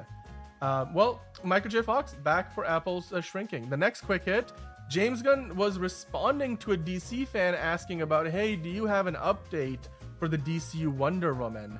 And well, James Gunn was a little coy about it. We're gonna circle back to this story later as well when we talk about the 4 pillars of DC that David Zaslav proclaimed at the upfronts this week for Warner Brothers. But when he was asked on social media, do you have any updates on Wonder Woman? James Gunn simply said, not to be shared publicly yet, but yes, and it's encouraging. John, do you care to speculate what James Gunn is talking about here? I mean, I assume it's something with Paradise Lost, even though that's not Wonder Woman, it's Wonder Woman adjacent. So that's my thinking. It's Paradise Lost related. And God, I wish Lenny were still here, because then she would get all excited because she wanted to know about Paradise Lost. But oh well. But yeah, that's exciting. I think it's Paradise Lost if it is the case, but I think it will be. Yeah, I can't wait to hear this update publicly whenever that does happen. The fact that we have an update alone is exciting to me, because we have been waiting on anything Wonder Woman related. And like you mentioned, it might not be Paradise Lost. It might be something else. It could be. I'm just Lost. giving my prediction. Yeah. Well, we'll just have to wait and see. In the meantime, we do have some casting news. Hunger Games, Sunrise on the Reaping, which is the next movie in the franchise. They have cast Maya Hawke as the younger version of Wyress, who was, I believe, in the first movie. I don't remember. She was exactly, in Catching Bridget. Fire. Catching Fire. Okay. So, well, Bridget, what are your reactions to this? Because Maya Hawke, of course, very accomplished actress at this point in her own right, and she'll be playing a younger version of a character that we remember from the original movies. Are you excited? Do you look forward to this now? Because she's just another part of what's already looking like an impressive cast. Yeah, definitely. And I know that I've seen a lot of this casting too, for smaller roles and like Actors Access. So I knew that they were casting this, but yeah, it is exciting to see that they're kind of tying it in back to some of our older favorites. And yeah, it's exciting that she's kind of now roped into this series. Yeah, absolutely. And hello, Figure Drawing in the chat. He's saying Maya Hawke looks exactly like her parents. She does. She does. And it looks like she has a very positive relationship with her dad, Ethan. Like they did that whole letterbox thing. That was fun to listen to and watch. Superman, the music from the trailer is now available. All Eyes on the Sky, according to Water Tower Music, saying the theme from Superman, the official trailer version by John Murphy and David Fleming, is now available to purchase, to listen to, whether you have Spotify, iTunes, Apple Music, however you listen to music. Even if you go and buy it from a record store, I don't know where you would find one, but you can go get it now, and it's available. I listened to it. It sounds fantastic. It's very much the one from the trailer. Are either of you guys now excited to go grab it and add it to your Spotify playlist or Apple Music playlist? Yeah, it'll be great on my commute to work. I'll be feeling hopefully better with my coffee. I'll feel fantastic. Superman. Fair enough. Hell yeah. Great stuff. I'm waiting for the rest of the soundtrack, which I hope drops in the next few weeks as we get closer to the movie. Yeah. I mean, I think there's been mixed reactions to the music so far. Although people really love the teaser trailer run, I don't think as many people were impressed by what we got in the trailer yesterday.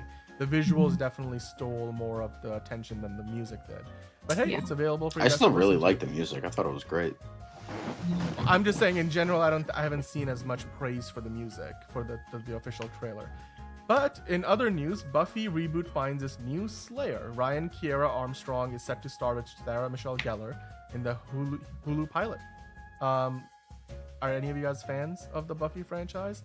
Excited for the reboot? I am aware of it, but the more I hear about it, I just don't think it'll be very good.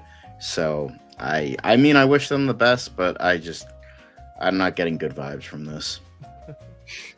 Bridget, what do you think? Yeah, I know this actress who's in the reboot. She was, if you guys watched American Horror Story, read something, I know she played this character. She was like when she was younger, and I liked that series. that season that she was in. She played like the daughter of that guy that I can't remember, but she ends up like killing people in her family. But she was really good in that, I thought. So I mean, she was that was years ago. She seems really young, so she's, I think, a pretty good actress. So that's, I think, promising at least. Yeah, I mean, she was in Star Wars, the Skeleton Crew show, Firestarter. We actually reviewed Firestarter on here a while ago when that came out. But in other animation-related news, the Fairly Odd Parents creator Butch Hartman, I said Butch Hartman, yeah, launches indie animation studio to produce family shows. So the creator of Fairly Odd Parents is launching his own studio. John, you watched the show growing up. I don't know, Bridget, if you were a fan. Yeah, I did. I've certainly watched my fair share of episodes. What are your thoughts on this news? I mean, I don't like Butch Hartman as a person. From what he has said in the past, he's not very. It's just he's made a turn that is not good. I'll just leave it at that. And the vibe I've gotten from people who have interacted with him at conventions, that he's very, kind of egotistical and full of himself. Like, oh, I created like 2 of the best like Nickelodeon shows of all time, blah, blah, blah, blah, kind of vibes. So it's just like I feel like he's no longer relevant, and he's just trying to hold on to some sort of relevancy, and he's just trying to do this to hang on to that. And will it be good? Maybe, but I'm probably not going to be watching anything from him in the future. I just don't like him as a person. And even though I love Fairly Odd Parents, I love Danny Phantom.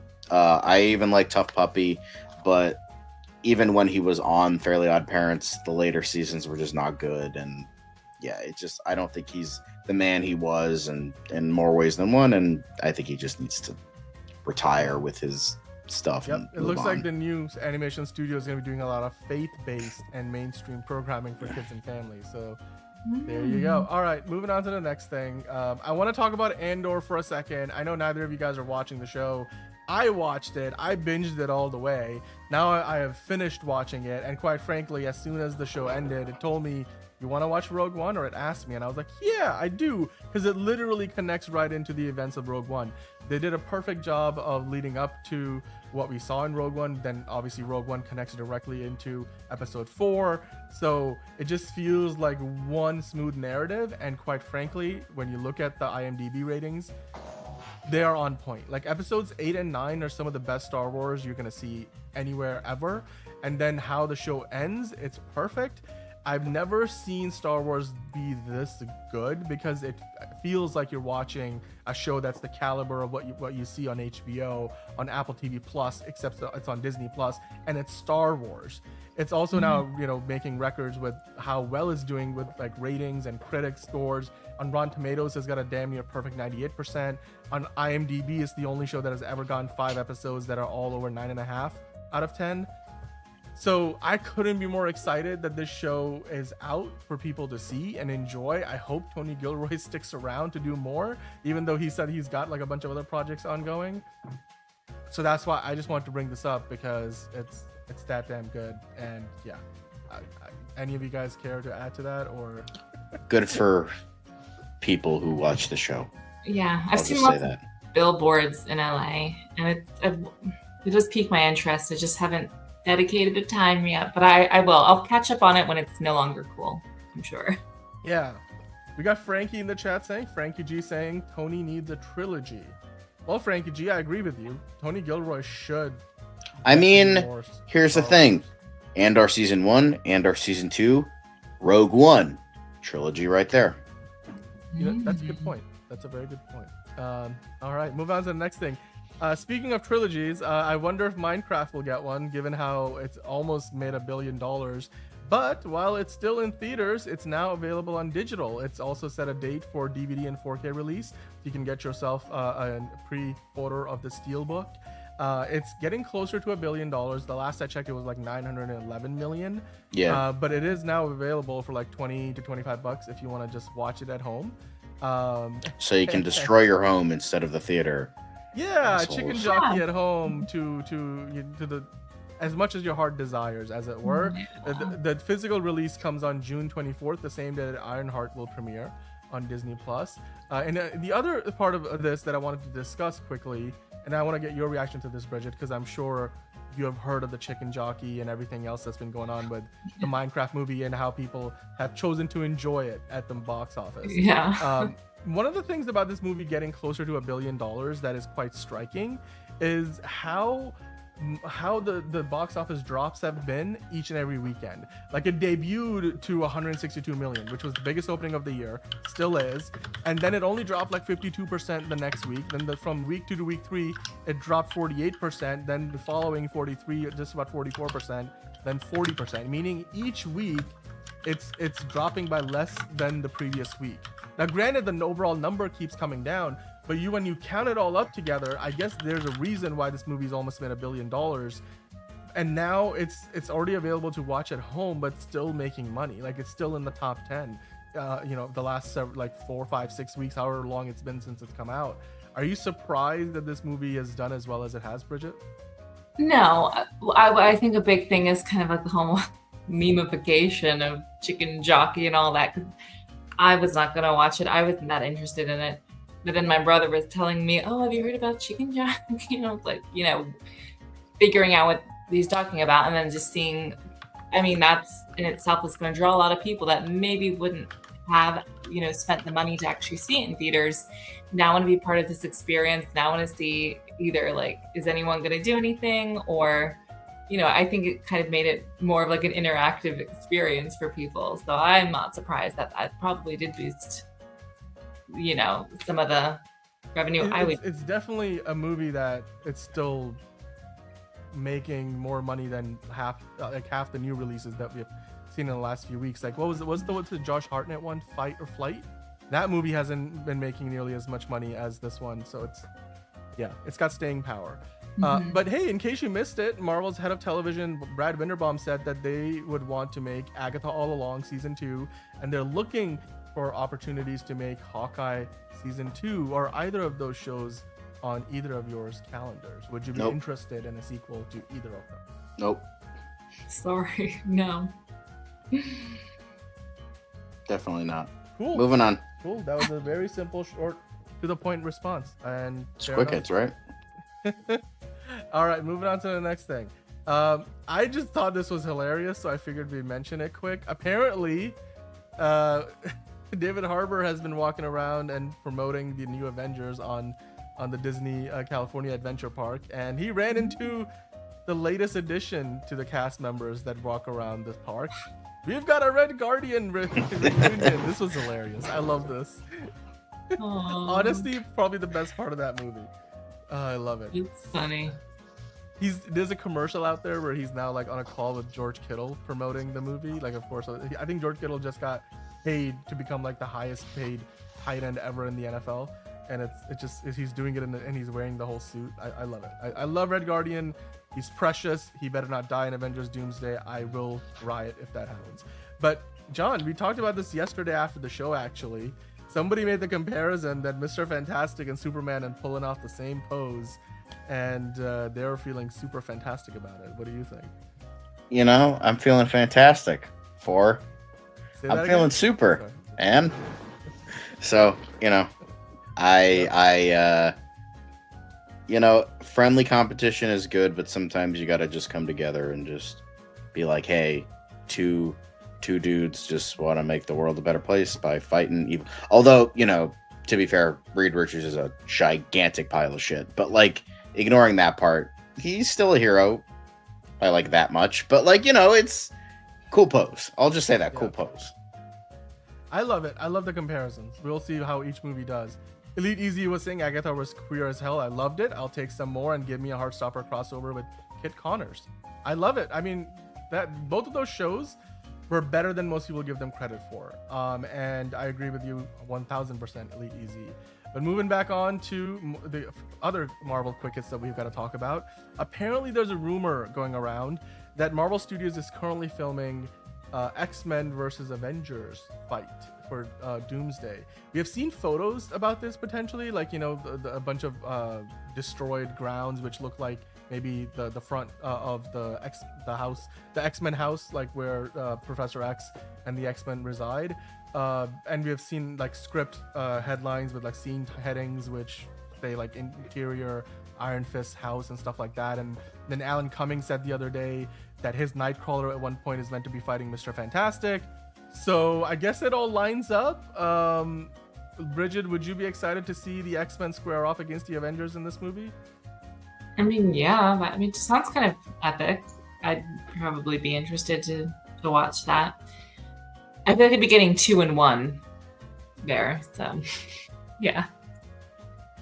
John, what do you think? Is this at this point? It's just like it's kind of just confirming what the rumors have been saying. If like all the things that people have been saying that they are deriving, you know, that's funny, deriving their stuff from, because like it's so funny because the Russo brothers are like, we're not adapting Avengers versus X-Men, yet like it seems like they kind of are.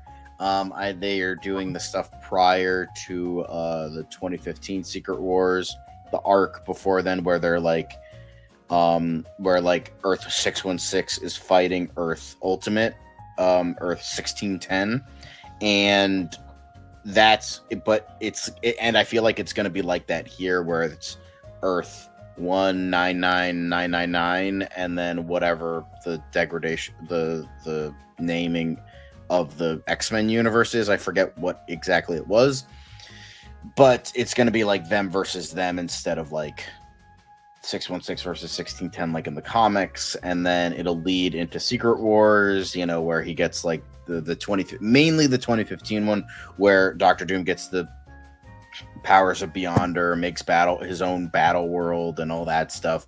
So that's like, that's what I think is going to be the case here, because that makes the most sense. Yeah, I mean, a long time ago I had the photo from like one of the Avengers sets, and I'm trying to find it right now, but I can't seem to be able to. Oh, maybe I found it. It shows like a bunch of craters, and it looks like it's maybe from one of those Avengers movie sets. But anyway, let's move on to the next quicket, shall we? We got a few more to go. So the next thing I wanted to quickly discuss is Star Trek Strange New Worlds. Season 3 has now got a premiere date for Paramount Plus. It will kick off with a 2-episode premiere, and the date that you guys want to mark up on your calendar is July 17th, Thursday, July 17th. There will be a 2-episode premiere. Anson Mount, of course, leads the cast with, playing Captain Pike, who, of course, was a part of the original series, his original pilot, before they replaced him with Kirk. The season finale will be on September 11th, and so all episodes airing on a Thursday. Of course, speaking of the X-Men, you have Rebecca Romijn playing Una in this series, and you have Ethan Peck as Spock. Either of you guys watch this show or are excited about it? I personally can tell you I am very happy to see this show coming back. I'm still watching back with season 2, so I'm a little bit behind. They still got them J.J. Abrams lens flares in the back. Well, it's part of the look now, but honestly, still, this particular show, even if you... This is the thing. Star Trek, like, so Discovery was maybe not for everybody, right? And then Picard had its good times and bad times. Season 3 was amazing. Season 2 was okay. Season 1 was good. Strange New Worlds feels like a throwback show. It's got the aesthetic of the new Star Trek shows, but even then, it's brighter colors, brighter aesthetic. It's not as dark and brooding. It feels very classic Star Trek. So I don't know. I mean, Bridget, John, either of you guys are interested in this show? It's season 3. Clearly, this is not the flagship of the Star Trek franchise because Discovery's off the air. Yeah.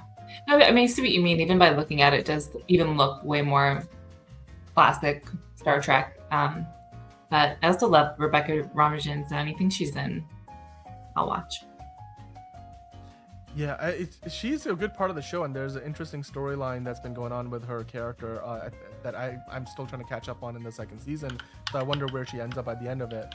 Clearly, she's back for the third season, so I'm sure she's going to be a part of the show. Should be okay. But yeah, the last quicket that I wanted to mention is Christopher Nolan's The Odyssey. Apparently, I didn't realize that this was kind of cool to learn.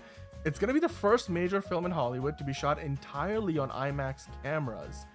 I thought they did that for Oppenheimer, but I suppose it didn't.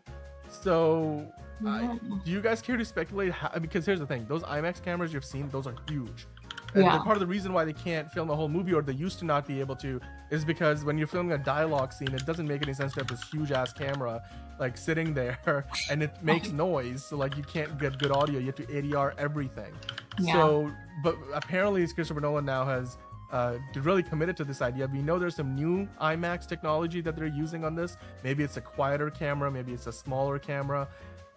Bridget, what, do you care to speculate? Why they're doing the whole film? Is this just that natural evolution of Christopher Nolan on IMAX, or is there something else behind it?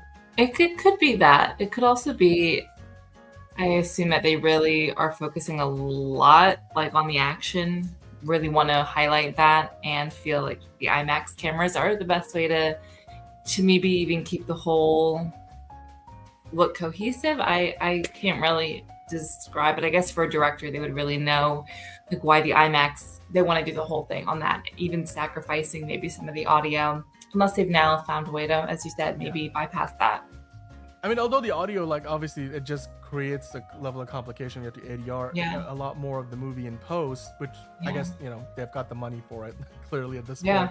Christopher Nolan gets a carte blanche for all of these movies.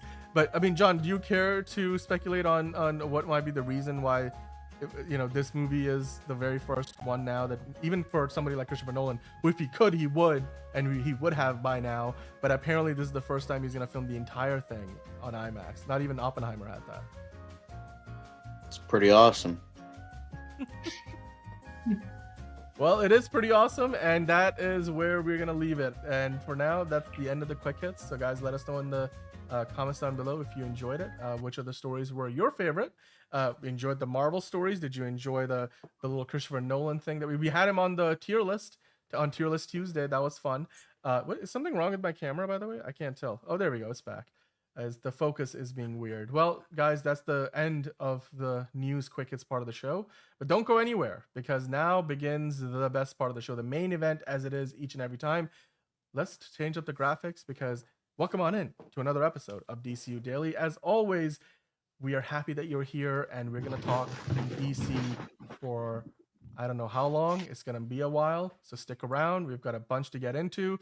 Introducing, of course, with me for the first time in a long time. If you've been watching the show live, then you've already seen her.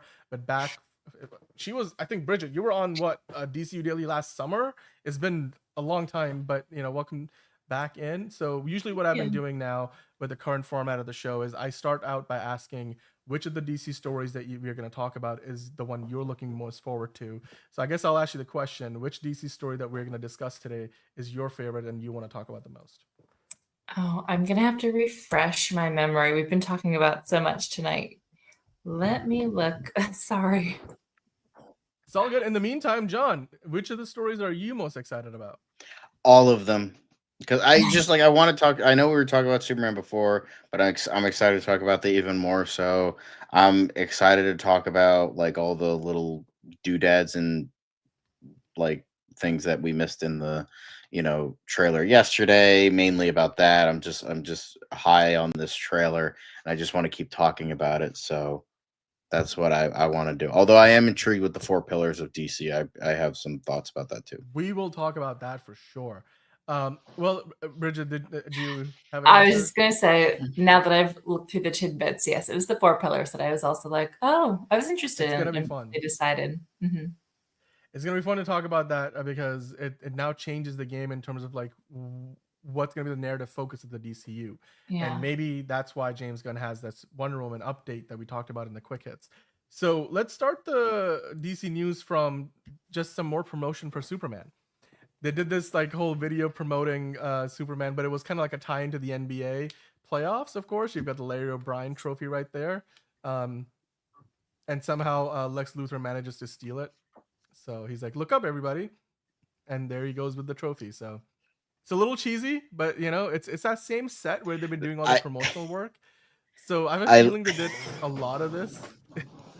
I just love this so much. I just At the same time. And if you could hear it, like the way David Corenswet says that cunning fiend is just so like old timey, and it's just great. I love it. It's fun. It's very, very, very on point with the kind of Superman I guess they really just got American Henry Cavill. Like, yeah, Pretty much. I'm glad that like the all-American hero's fucking American again. Like, come on now. We have a British Batman. Okay, cool. We Ben Affleck, American Batman again. No, then we bring back a fucking British Batman, and then we have a British Spider-Man. It's like, guys, come on, all American. Let's go. Ridiculous. I'm you know, We have no national pride, I guess. You know, and he's Jewish too, so that helps. So, absolutely. So finally got a Jewish Superman. Took him fucking 80 years, but hey, we got there in the end, right? Yeah, I mean, the creators of the character were Jewish. It should have happened a lot sooner, quite frankly. Caleb is. It's a Moses story. I mean, that's just facts. So exactly, and you know what? They do part the sea in the trailer. So there you go.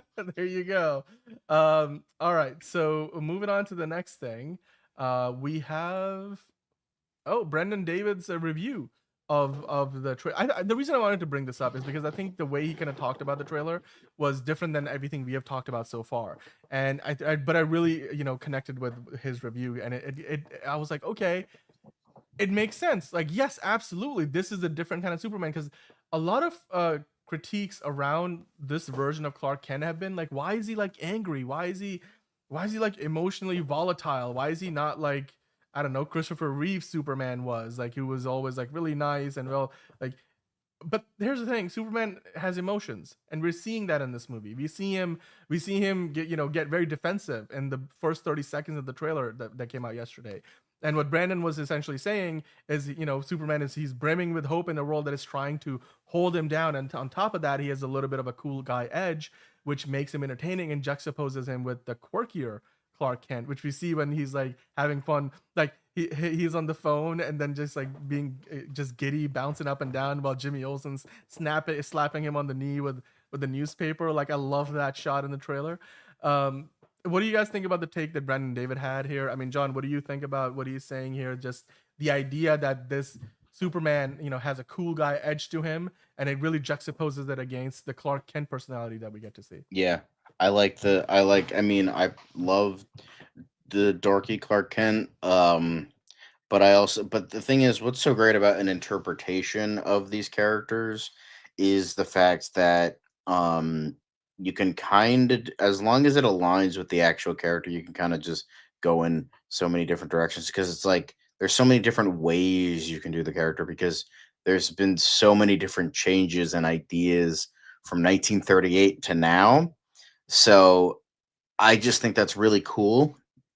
And it feels like, another YouTuber did say this, where he was like, I'm glad that James Gunn is not just doing what everybody wants to see, because that would be really boring and it would turn the movie into a checklist. We're getting James Gunn Superman.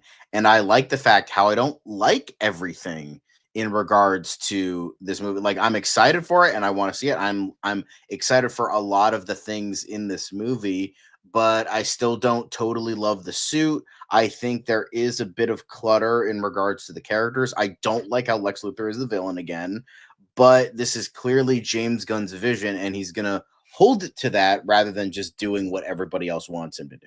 And I think that's better than doing that, because the thing is, that's what I feel like it's kind of reminds you of like the Star Wars prequels versus the Star Wars sequels, where it's like that's the prequel trilogy is clearly George Lucas's vision.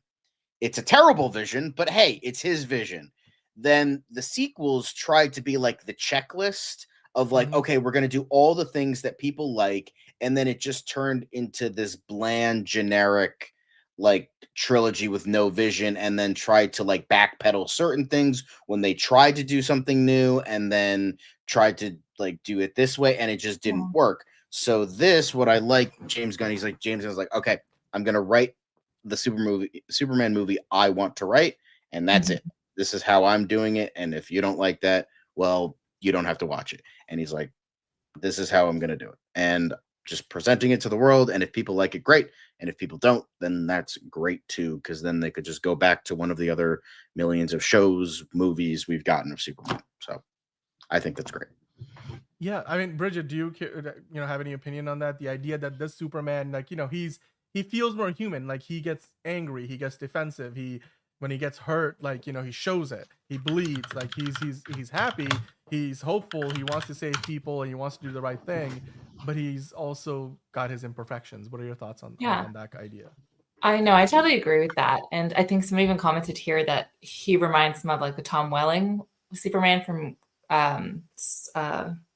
And that's exactly what I thought too when I first saw him being cast. It was like, wow, he reminds me much more of that iteration, which I definitely identify with as being, yeah, he feels more Superman to me. He feels like, as you said, it's good to have that contrast with the, you know, when he's himself, when he's just Clark Kent, but then when he transforms into Superman, you totally see this other side of him, which is, you know, a stronger, more defensive side. But I feel like that's just, you know, such an important part of the character, because I feel like when people can relate to that, is like sometimes this front that we put up as human beings, and, you know, how are we showing a different side of ourselves when we have to, you know, fight the world. And I feel like right now too, the world feels really crazy and chaotic. So I feel like this is just coming at a great time too, where we see Superman, like having normal reactions when the world is throwing soup cans at him and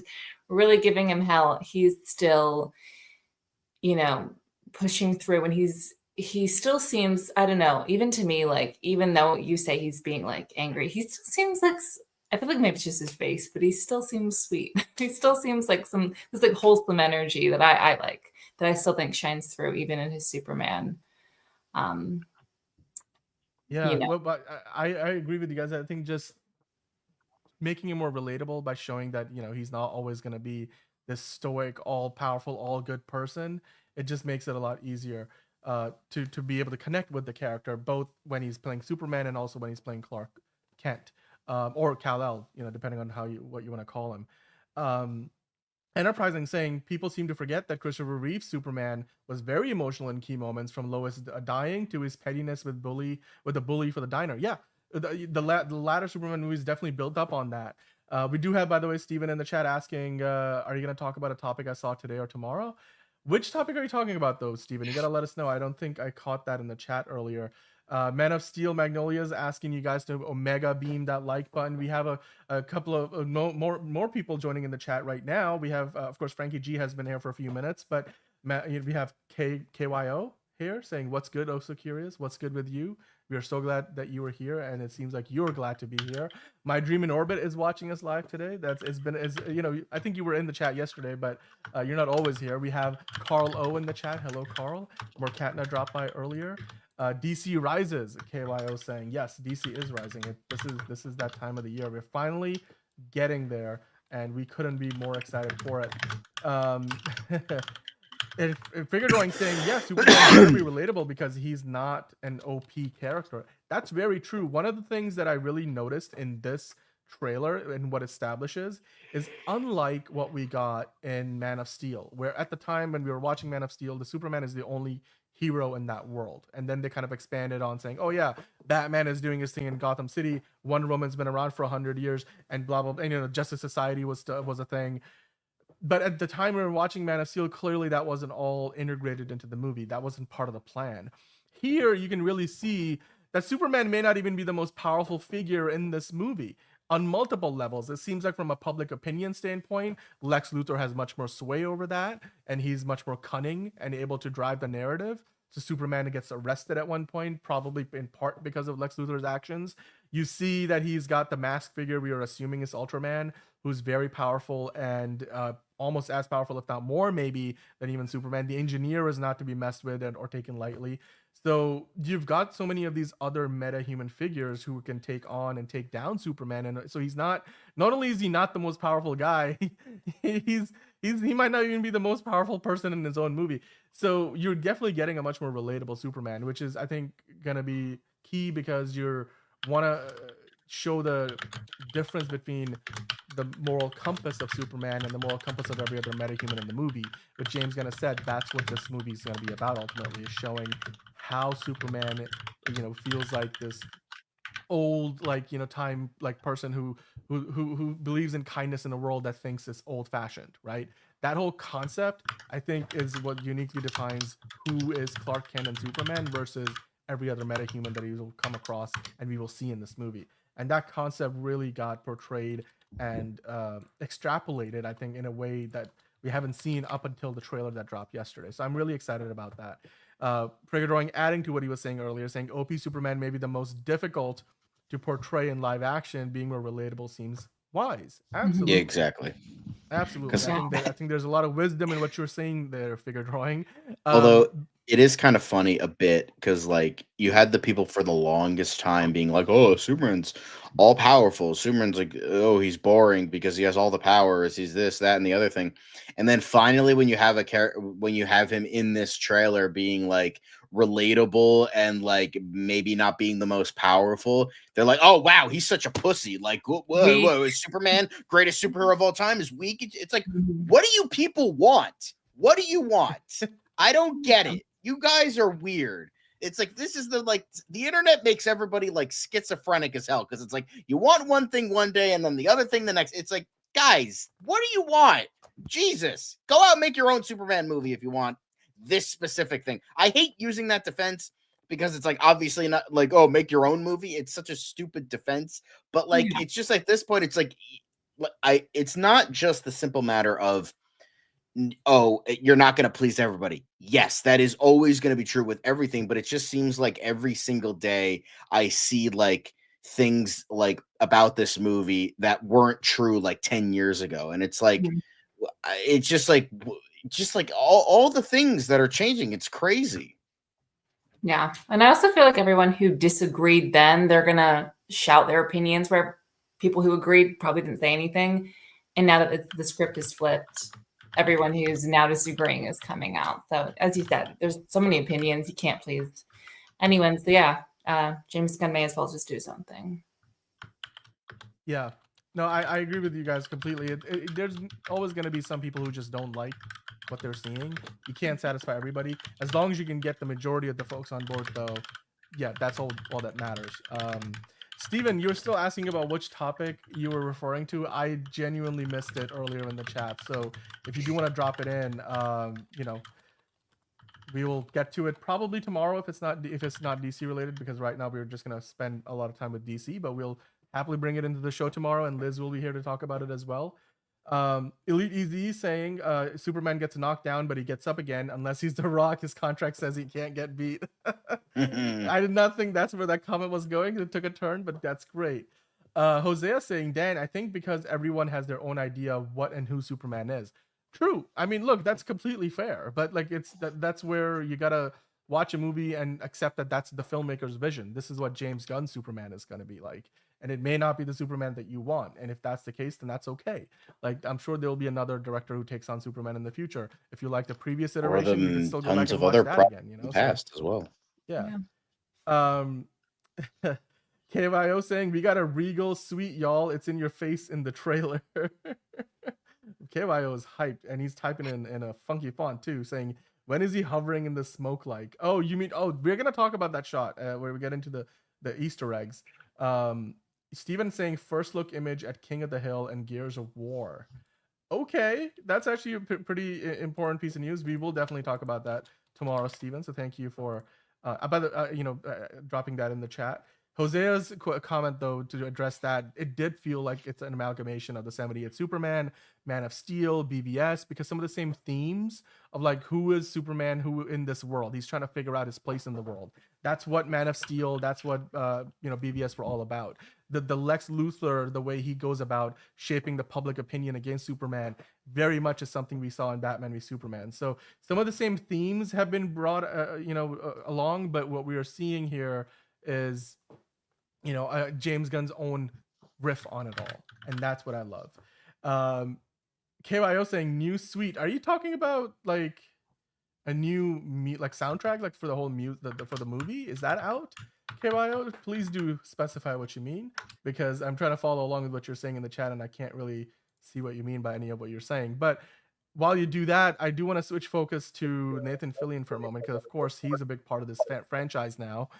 For the first time playing a live action Guy Gardner, but that's not the first time he's played Green Lantern. John, I'm sure you're familiar with it. They listed out here Green Lantern Emerald Knights. He played Hal Jordan in there. Justice League Doom, he played Hal Jordan. He voiced Hal Jordan across multitude of Justice League movies, including the Superman, Reign of the Supermen. And then he played Guy Gardner before, or he's playing Guy Gardner now, sorry, in the live action movie for Superman. And he's going to be Guy Gardner in Peacemaker. I just hope that he will still be around for Lanterns, but we'll get to find out whenever that happens. John, do you think he's been basically auditioning for this role his entire life, playing a live Pretty action much. iteration? Although I would have liked to have seen him as Hal Jordan because I think he would be better as Hal Jordan. But like, I'm not saying he would be bad as Guy Gardner, and I love to see Guy Gardner, especially with the bowl cut. So I think he'll do a great job as Guy Gardner, even though we've seen him mainly as Hal Jordan. Yeah, that old image from The Daily Show, hilarious. The other thing Bridget, I want to get your opinion on this, because Absolute Wonder Woman, I don't know if you're familiar with the comics. It's been really popular, and it's been doing really, really well. The design of this Wonder Woman looks amazing. It's this alternate version of the character. And now the Will Eisner Comic Industry Awards, they have nominated Absolute Wonder Woman for a couple of different awards. John and Bridget, you can either of you jump in on this. It's one of the nominees that is now going to be considered for is Best New Series. That's one of the categories. And it's competing with, Absolute Batman in the same category. And then also we've got the writer, Hayden Sherman of the comic. He's actually the cover artist, nominated in that category as well. And Bilquis Evely, who was the artist for the Supergirl Woman of Tomorrow comic that's being adapted for the Supergirl movie next year. She's also nominated for Animal Pound in that category.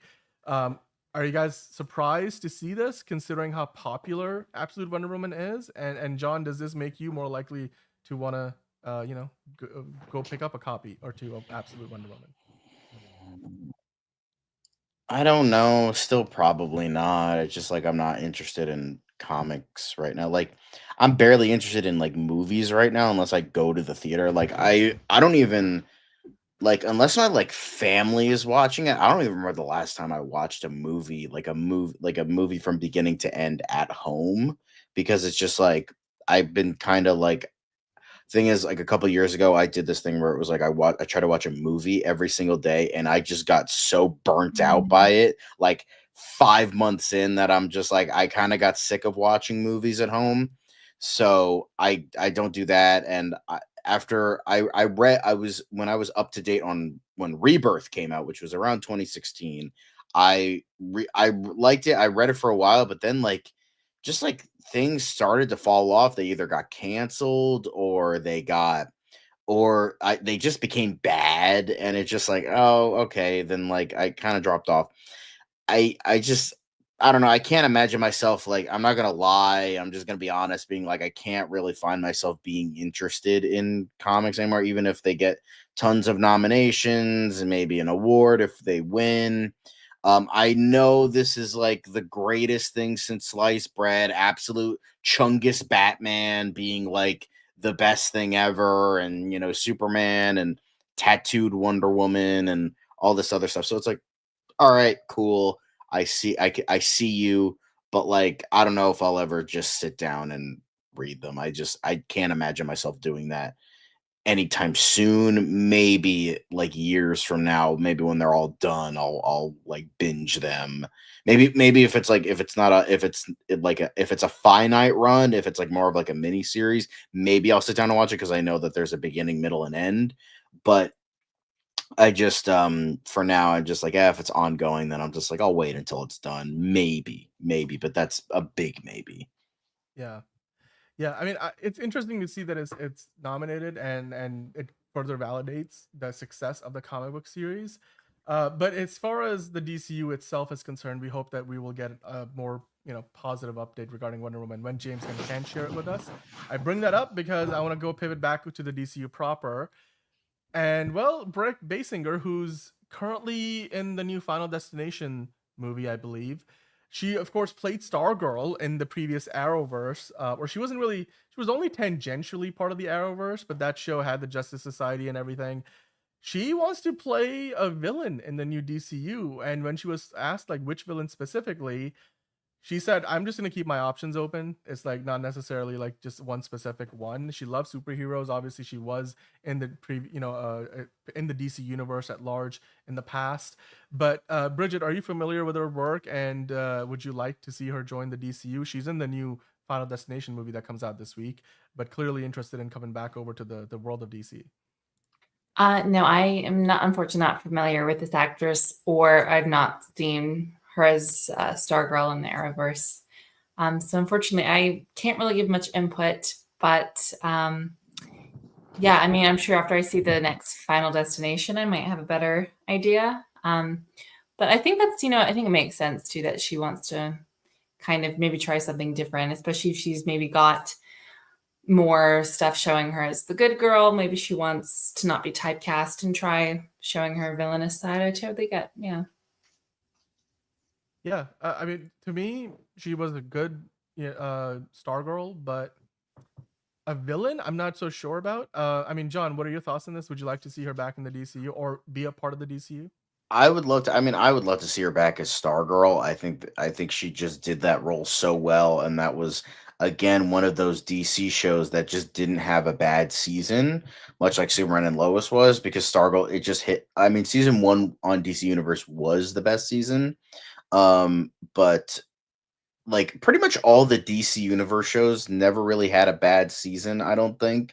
I mean, Swamp Thing got canceled before it got that far. Too young. But Doom Patrol, I never watched season 4, although I heard it was good, so I'll try to watch that. I need to finish that show myself. I need to finish it, but season 2 was a little wonky, but it was still pretty damn good. Livewire could maybe work, but well, and actually, never mind. Titans sucked, and Harley Quinn eventually sucked. But like Stargirl, Swamp Thing, and Doom Patrol were all really good, and then as well as Superman and Lois, which was more Arrowverse adjacent, but still, like I would love to see her again, whether it's Stargirl or a different role. I can't picture her as a villain, but maybe like what I always say when I don't believe in a casting all that much is prove me wrong. I would love to be proven wrong and show her acting capabilities, because I think that would be wonderful, because show us who you are. And the fact that she's in a major franchise movie, it shows that she's actually like moving up, because she was phenomenal in the show. And I think she deserves more like that. I think she would be a really good, it's hero, not villain, but I think she would be a good Cassie Sandsmark, aka the second Wonder Girl, because the first Wonder Girl has a whole bunch of like fucked up history that DC just can't get their shit together with that character. I love Donna Troy, but like just a very complicated character. But Cassie Sandsmark, I think, would be right up her alley. It would be kind of similar to Stargirl. But whatever it is, I would love to see her again, whether it is Stargirl, whether it's another character. And if it's a villain, I don't totally see it, but prove me wrong. And I think she could definitely, maybe something that's like kind of has like a positive and negative side. Maybe like Rose and Thorn could be a good villain. But yeah, whatever it is, I hope she comes back, and whatever it is, I will root for her or be cautious. But then again, prove me wrong. We've got a very interesting conversation going on in the chat about the Superman suit, but a lot of you guys suggesting so many options. I think Zatanna would be a good one. I personally would love to see if she could play Zatanna. That would be nice. She could also play Livewire, could be a good one too. You guys mentioned in the chat. Killer Frost, I thought could potentially, if you want to play a villain, more of an anti-hero, depending on the version you go to play.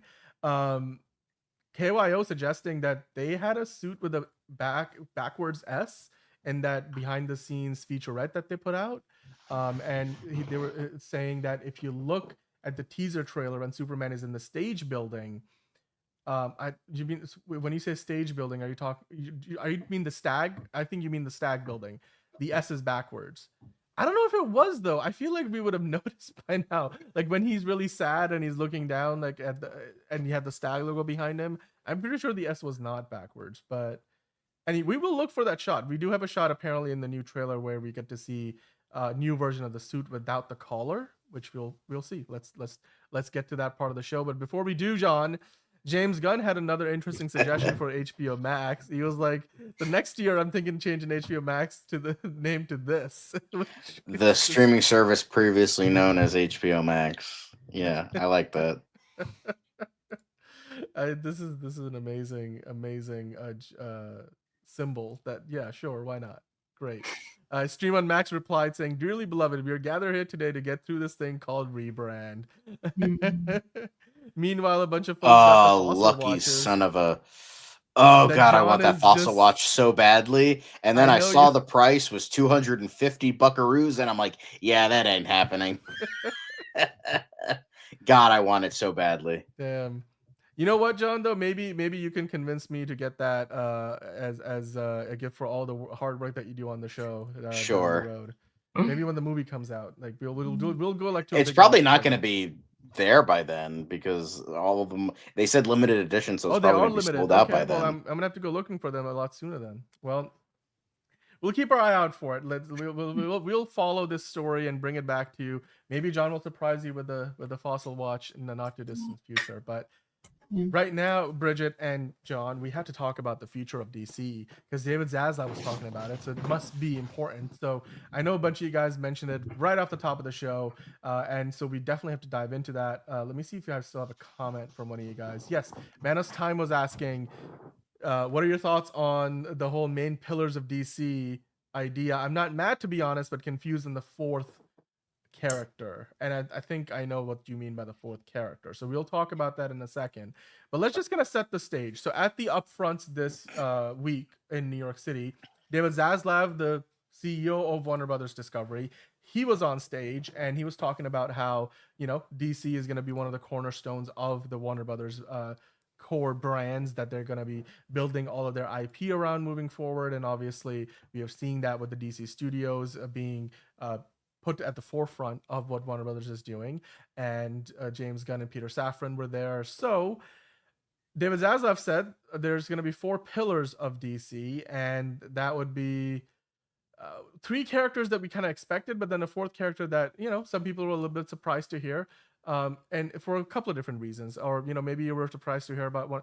Maybe you thought that it was weird to include Wonder Woman in there because she doesn't even have a project in the DCU right now.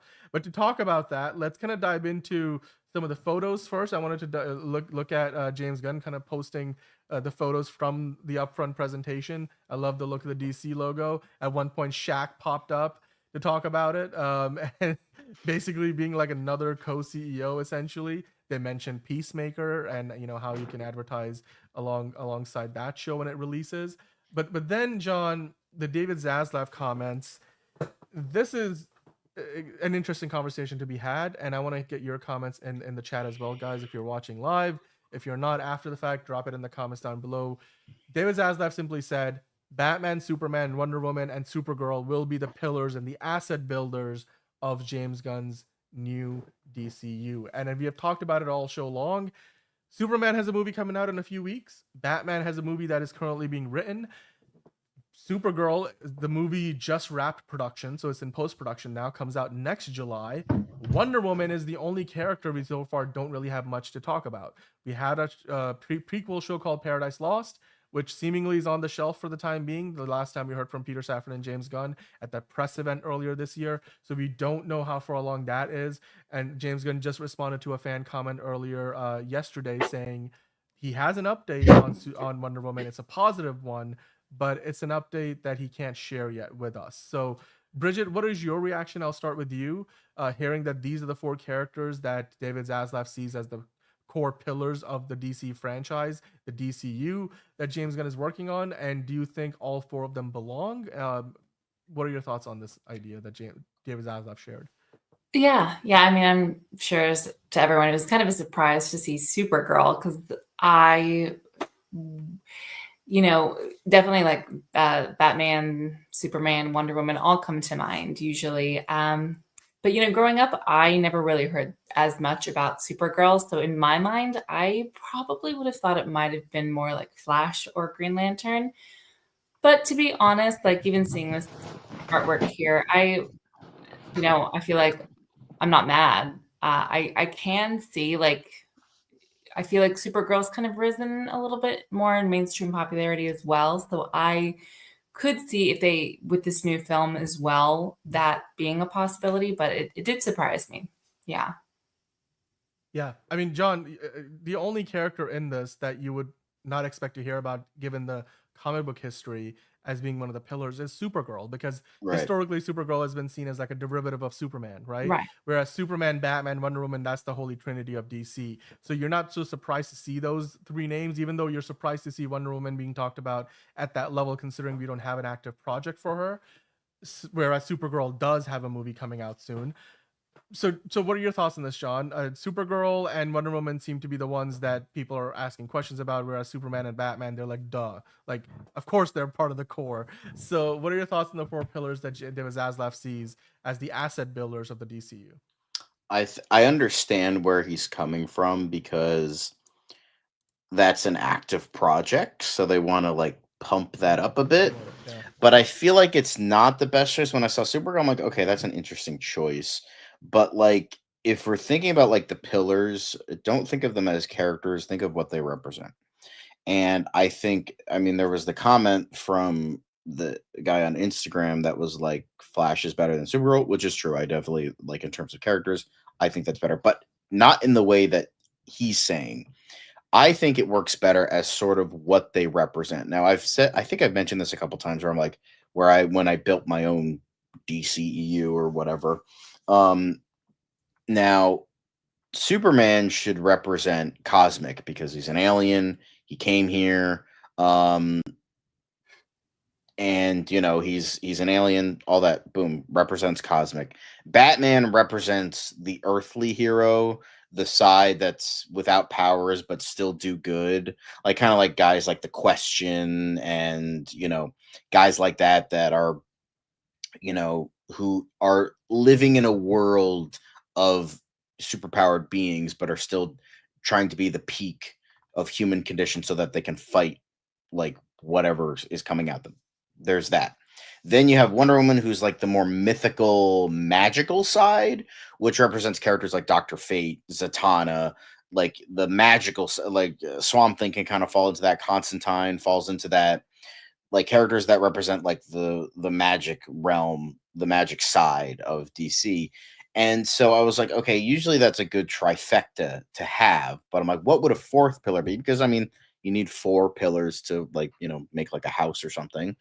So I was like, what would the fourth pillar be? And I think the Flash would be the best one, because he would represent metahumans, and he would represent the power bestowed upon somebody, like Green Lantern, kind of, sort of, Aquaman, kind of, sort of, but people that were, you know, that were born on Earth and had power bestowed on them either when they were born or much later in life.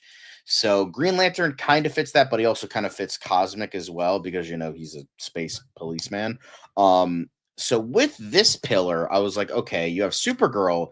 I think she more so represents cosmic in this side, because she grew up on Krypton. She remembers the cosmic side better and more fondly than Superman. Right.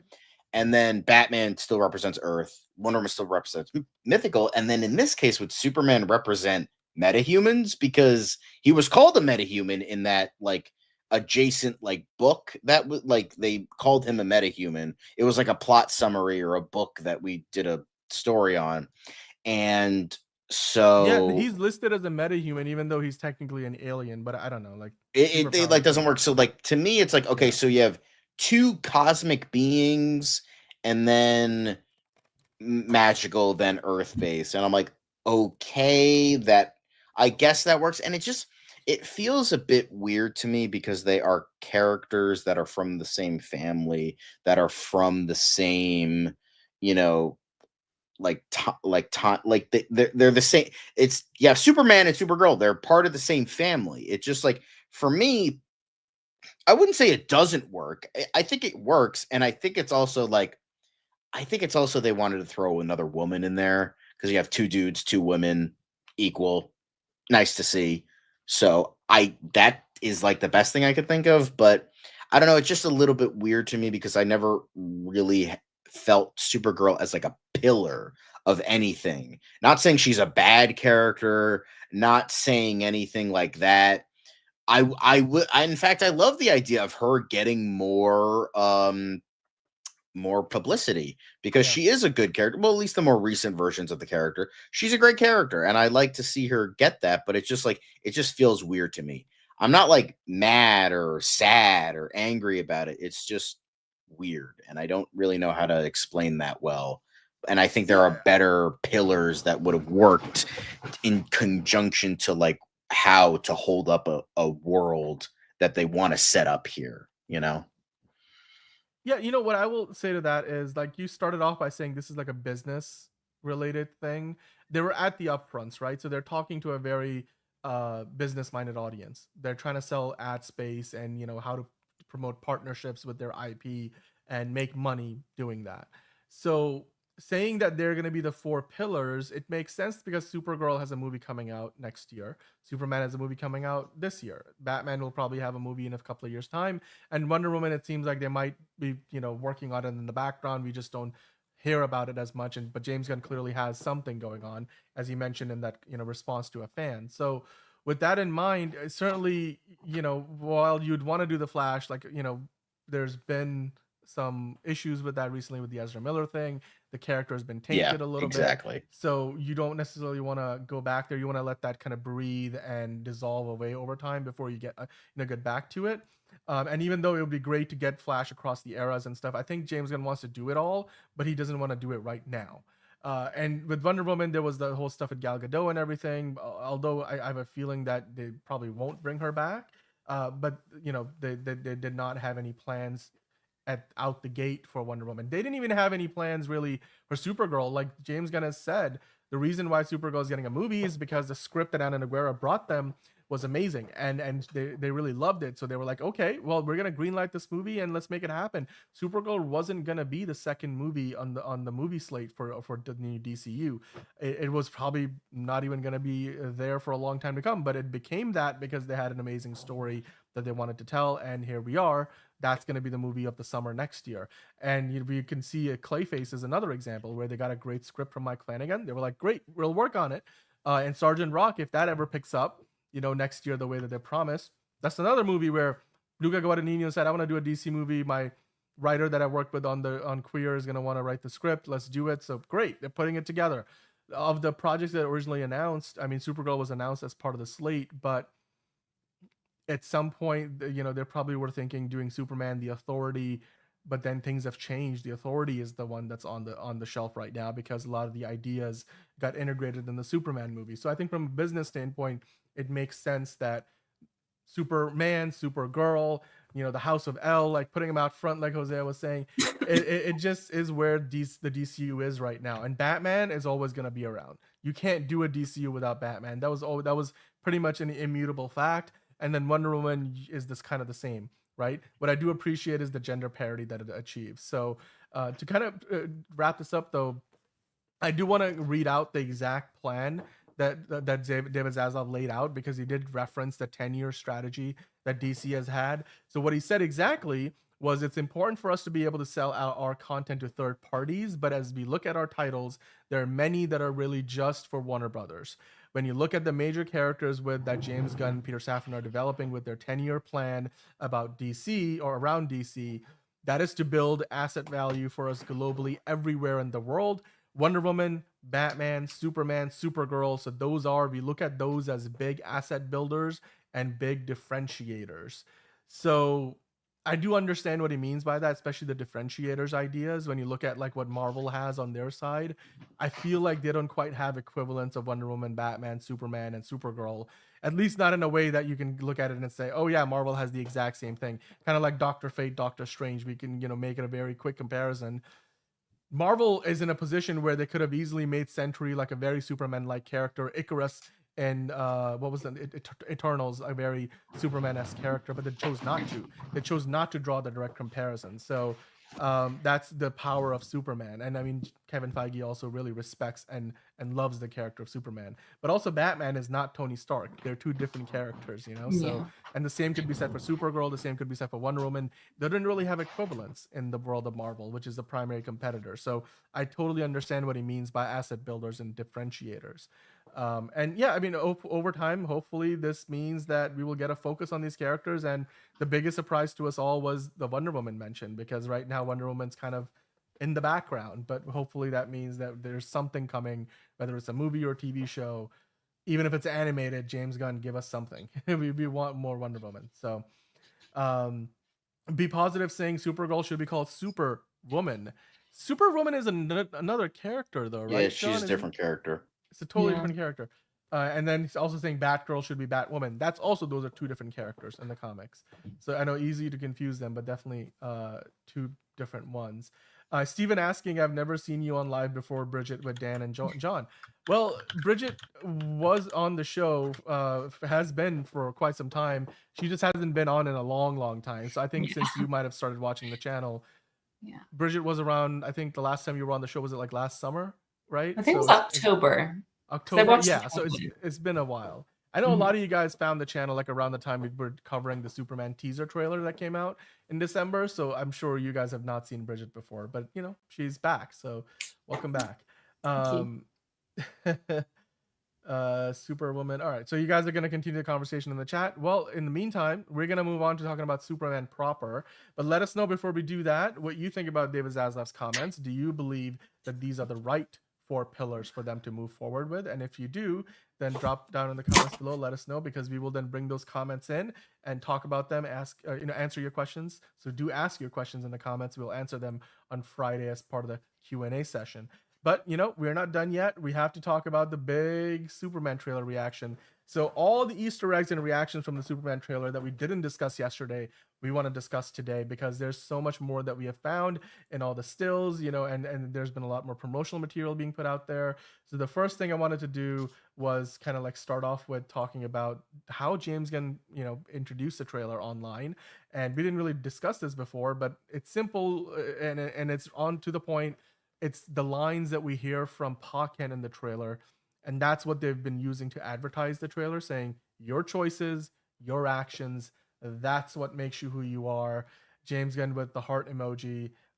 Bridget, what do you think about that as being like the core of what I guess they see the Superman movie as being, especially the character of Superman? Yeah, I think that it's kind of a powerful statement to make as their first introduction, but I think it's, you know, gives us a clue into Superman and his beliefs. And as I said, I do feel like what I like about this relatability is I feel like he is drawing some kind of parallel to how the world feels right now, and reminding people that despite everything else going on, it's up to you and like your morals and the choices that you make. Just like ignore what everyone else is doing. It's, you know, that's what's important. I think it's kind of good. It's, I think, going to be a wholesome movie that people will need to see, and it's just it's gonna, I think, be feel good for sure.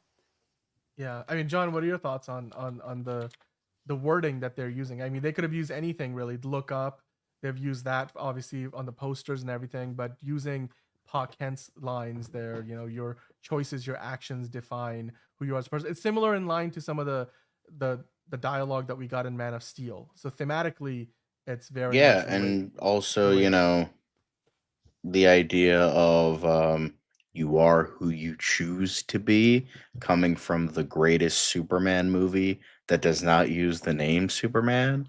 So there's that as well. So I like that a lot. So I think that was a good choice. Yeah, absolutely.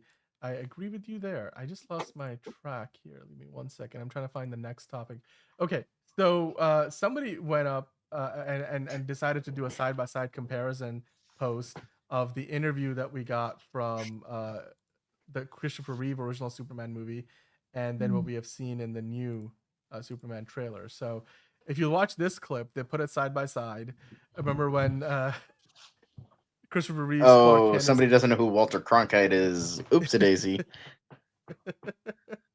But again, very Superman line. very super. It's just you could kind of just see the change in the demeanor of You could hear Clark his before. voice change. I didn't notice that the first time around, but Yes. it's like when he's talking with Lois, he's like, "Yeah, hi, hey, how you doing?" And then he's like, It's deeper. "Miss Lane," like Miss Lane, just yes, it's like the it's voice this drop, and it very- shows that it's like yeah, he's formal. putting some spice onto it of like there is a change. There is the idea of like it's not just a guy in glasses. He's a different person to disguise himself. And also, like, who's looking at Superman's face? Who like is looking at every Joe Schmo? Is like, oh, is that guy? Oh my god, that guy looks like it's like this guy can work. This guy can disguise himself fine. So yeah. He doesn't. I know agree. that. I mean, Bridget, do you just see the transformation? And like John was saying, it's the voice in the new Superman trailer, in the original movie, the Superman the movie from the 70s. You can see the way he's hunching down and then he stands up, the glasses. You really see, I mean, obviously a big change, and it's more of a change than maybe you would have thought you would notice. But it's when you put it side by side. I mean, here it's kind of an unfair comparison because unless you can hear the clip, which we can't right now, for copywriting purposes, you wouldn't be able to tell. But clearly, they're making an effort to differentiate between the Clark Kent and the Kal-El version of the characters. Yeah. No, I definitely focusing on it. You can see definitely in the original, but also as they did here. And I remember it too in the trailer, like the Miss Lane. It does feel like, whoa, like that's, and then it's like money shot in on his close up. It's like, yeah. I will say though, the whole Cronkite comment, by the way, Nico in the chat. Hello, Nico. All right, Cronkite. I'm like, are you sure, James Gunn, that most of the people watching this movie are gonna understand that reference? Because yeah, I mean, sure, maybe Steve Rogers would is like, I understood that reference because like he was around when Walter Cronkite was a thing. I mean, most of us probably. I mean, I'm sure all three of us know who Walter Cronkite was. But there's a lot of people out there who are going to be asking the same question for the uneducated, as in us. Like, who is Walter? Well, what is a Cronkite? And like Caleb is like, it's not a what, it's a who. So yeah, but I mean, KYO going wild in the chat. Like we were talking about just the photos of the movie last year this time around, right? Yeah. Even we hadn't even gotten much of the set photos by this time last year. It was not until the summer months that we got a lot of the photos from Cleveland, Cincinnati. They had just started filming a couple of months ago last year, and because they started filming in, was it February, right, John? At the end of February. So in May, we were just starting to get some trickling in photos from the set, maybe. And we had the first official photo of Superman with the big glowing ball of energy behind him. But here we are a year later, weeks away from the movie, and it's amazing. It's amazing just how fast time flies by. And not just that, though, Superman also flies pretty fast. So let's just go through a bunch of other Easter eggs, and we're just going to run through them. We can stop and talk about a few of them. I love seeing Ma Kent in the trailer. I didn't even pick that up the first time around. Then I realized, oh my God, that's Martha. That's Martha in this universe. Because I was like, that's the actress. Why did you say that name? You missed your moment, John. You were muted. I did. It's okay. It's okay. But he says it over and over. Why did you say that name? Why did you say that name? It's his mother's name. It's sorry. I just have to. Who calls their mom by their first name? Like, really? My Dream in Orbit. All right, Wolf Blitzer. My Dream in Orbit. Unfortunately, most people also don't get that reference. So even the Wolf Blitzer is still doing his thing. But anyway, do you bleed? You will. Yeah. We did a lot of that yesterday. My throat is still sore from that. Who were headlining their own movies in Hollywood and making big box office numbers. This Superman's parents are not meant to be the focus of the story, but they're meant to be supportive. Also, Ma Kent has a Southern accent. I mean, how did you take it all in? What did you think about it? Do you like Superman's parents the way they're portrayed here? I love them. I just feel like this feels real. Because again, it's probably one more point for relatability, not having people that we know, and then you think back to all the things they've done and what they represent, and just having someone that you're like that guy said earlier in his little review, like she represents, your Mima, the person that's, gonna take you in, and just, she seems really homely, and you can just see all that in the Southern accent. I mean, Ohio is not too far from the South, so yeah, I really like the choice that they did. Just, and again, you know, putting the focus, I think, where it needs to be on Superman. Yeah, absolutely. I agree. It's also, I love the flying sequences that we're seeing, like the way they're shooting it. I mean, it's better composited than it's ever been. Even in Man of Steel, they had this very stylized look. Like here, you could really tell how far VFX technology has come along. And so I love seeing that. Every time you see Superman fly in this movie, it looks incredible. And this looks to be maybe the part of the trailer where he's got a different suit, perhaps, like the one without the collar. Although I can't really tell much of the difference. I don't but think I don't know, so. John. Do you care to speculate? I Do we don't. have I two don't think it different is. I versions think of it's the just suit? the way the angle is and on his neck and all that. Yeah. Yeah, I feel like that's probably what it is at most. Let's keep on going here. We do have the photo again from Superman getting arrested. One of the characters who played one of the military extras in the scene. I remember we talking about that they were casting for these extras days leading up to them actually filming it, because these were just day players. They come in to shoot. Like he marks himself there on the far right. He got a chance to be there on set. He probably was sweating it out though, because it's in the middle of the summer. He's packing like all the layers of the costume and the equipment that he's wearing. But pretty damn cool when you're there standing next to Superman, though. Not to mention, John, we were talked about it. The bulge is there as Bulgin is doing his thing, and hashtag believe in the bulge. But Frank Grillo, the head of Argus, is also there, and the engineer is there, not using much of her powers in that sequence. But There's the shot right there. Now I'll zoom into this. That Okay, we don't need to see right there. bulge, but I'm just like, I don't know. Do we need that? Like, because it's you will never escape. that's okay. It's all right. I embrace it. I embrace the conversation. I don't think Bridget has seen that before. I've seen it now. Well, there you go. That's part of the lore vibe here. Yeah, that's part of the legend of DCU Daily. My Dream in Orbit saying the engineer's powers look really good. They do look really good, actually. I love that. We talked about it yesterday. If you watch our reaction, they look like these iron filings, all the nanotech that she's using. It's a very different look from the nanotech that we got from Iron Man and Avengers Infinity War. It's very different from the nanotech that we have seen in most other movies, different from the Terminator movies. So really appreciate the look of the engineer character. So let's keep the ball rolling here. You don't owe these people. I cleaned your boots. I'll go get them for you. That is a big difference. I will say that. Like, here's the thing. Side tangent. As much as I will always defend Batman v Superman, especially the Ultimate Edition, when the trailer came out and it's like he goes to his mom for advice, he's like, be a god to them, be whatever they need you to be, or be none of it. You don't owe these people a thing.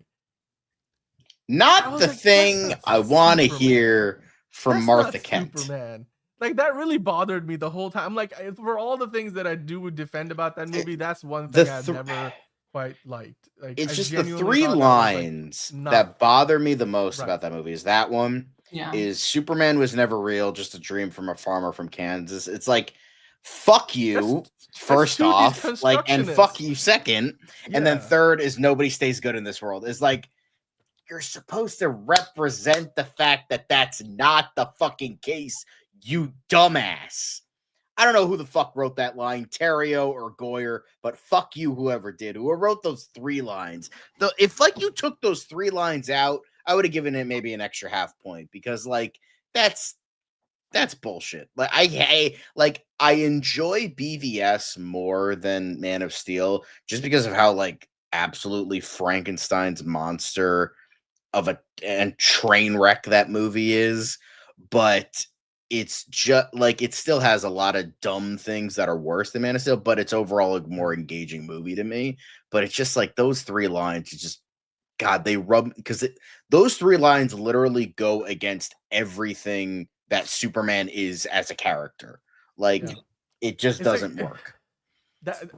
I just didn't expect them to take it as far as they did. I'm like, I get it, like he was struggling, right? But it's the whole no one stays good in this. It's just how, like, seriously. But this is it.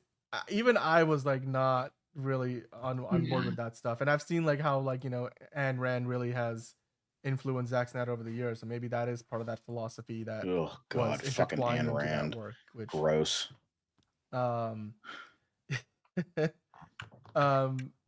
KYO is like, I'm surprised he didn't turn into the Ultraman Earth 1 version in that movie.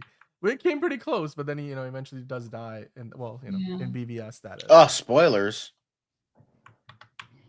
Okay, it's what is it now? Like a 9-year-old movie. If you guys haven't seen it, you guys haven't seen it. We're moved on from that universe. Too bad. But John, you were talking about this yesterday. I couldn't, for whatever reason, pull this still up. But Mark Waid himself found it, and we were talking about it last year when we got the set photos. There's Wade Street, named after one of the writers of Superman, Mark Waid.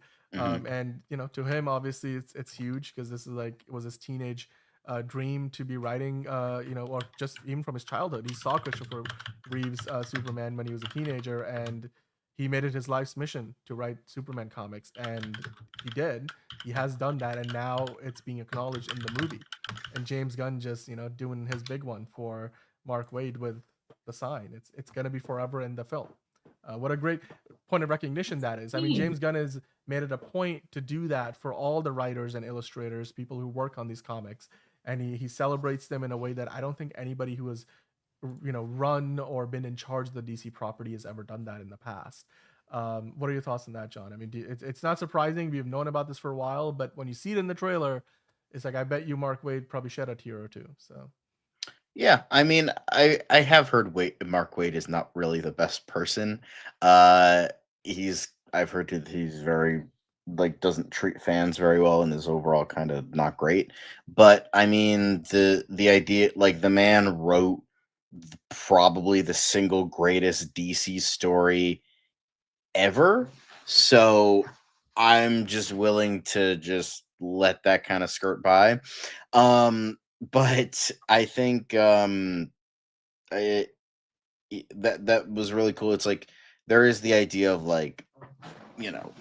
having little Easter eggs there, and I think commemorating Wade. I mean, he wrote Kingdom Come, which is what the logo is based on, so that makes sense.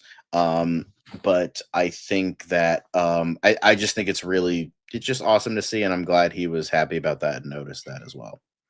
Yeah, absolutely. Well, one of the other Easter eggs I caught in the trailer, I think both of us caught it, and then we didn't really discuss it because while we were live, we weren't watching the trailer over and over again. For those people who did, they noticed that they have changed something between the teaser trailer that dropped in December and the trailer we got yesterday.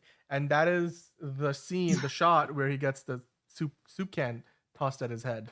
And in the first shot from the teaser trailer, he blinks like most humans would. But Superman's not a human, he's Kryptonian. So in the shot that we see in the new trailer, he's not blinking. I'm curious, and Bridget, do you think they've photoshopped, done some VFX work here? Like maybe they froze his expression and kind of tracked it so that he doesn't blink? Because everything else in the shot looks the exact same. So I can't tell if it's a different take because it looks like everybody else looks frame by frame the exact same. Do you think they did something here VFX wise, or was it that this is a different take with Superman that they're just comping into the background? It looks so eerily similar. I have to think it's VFX, which is really impressive. But also with technology these days, I've seen so many crazy AI stuff. I wouldn't put it past them to be able to do this. So it's just funny that they seem to be that bothered by the blink that they had to do that. But I also see the difference that does not let it bother him without blinking. Yeah, I feel it. I feel it's kind of funny because again,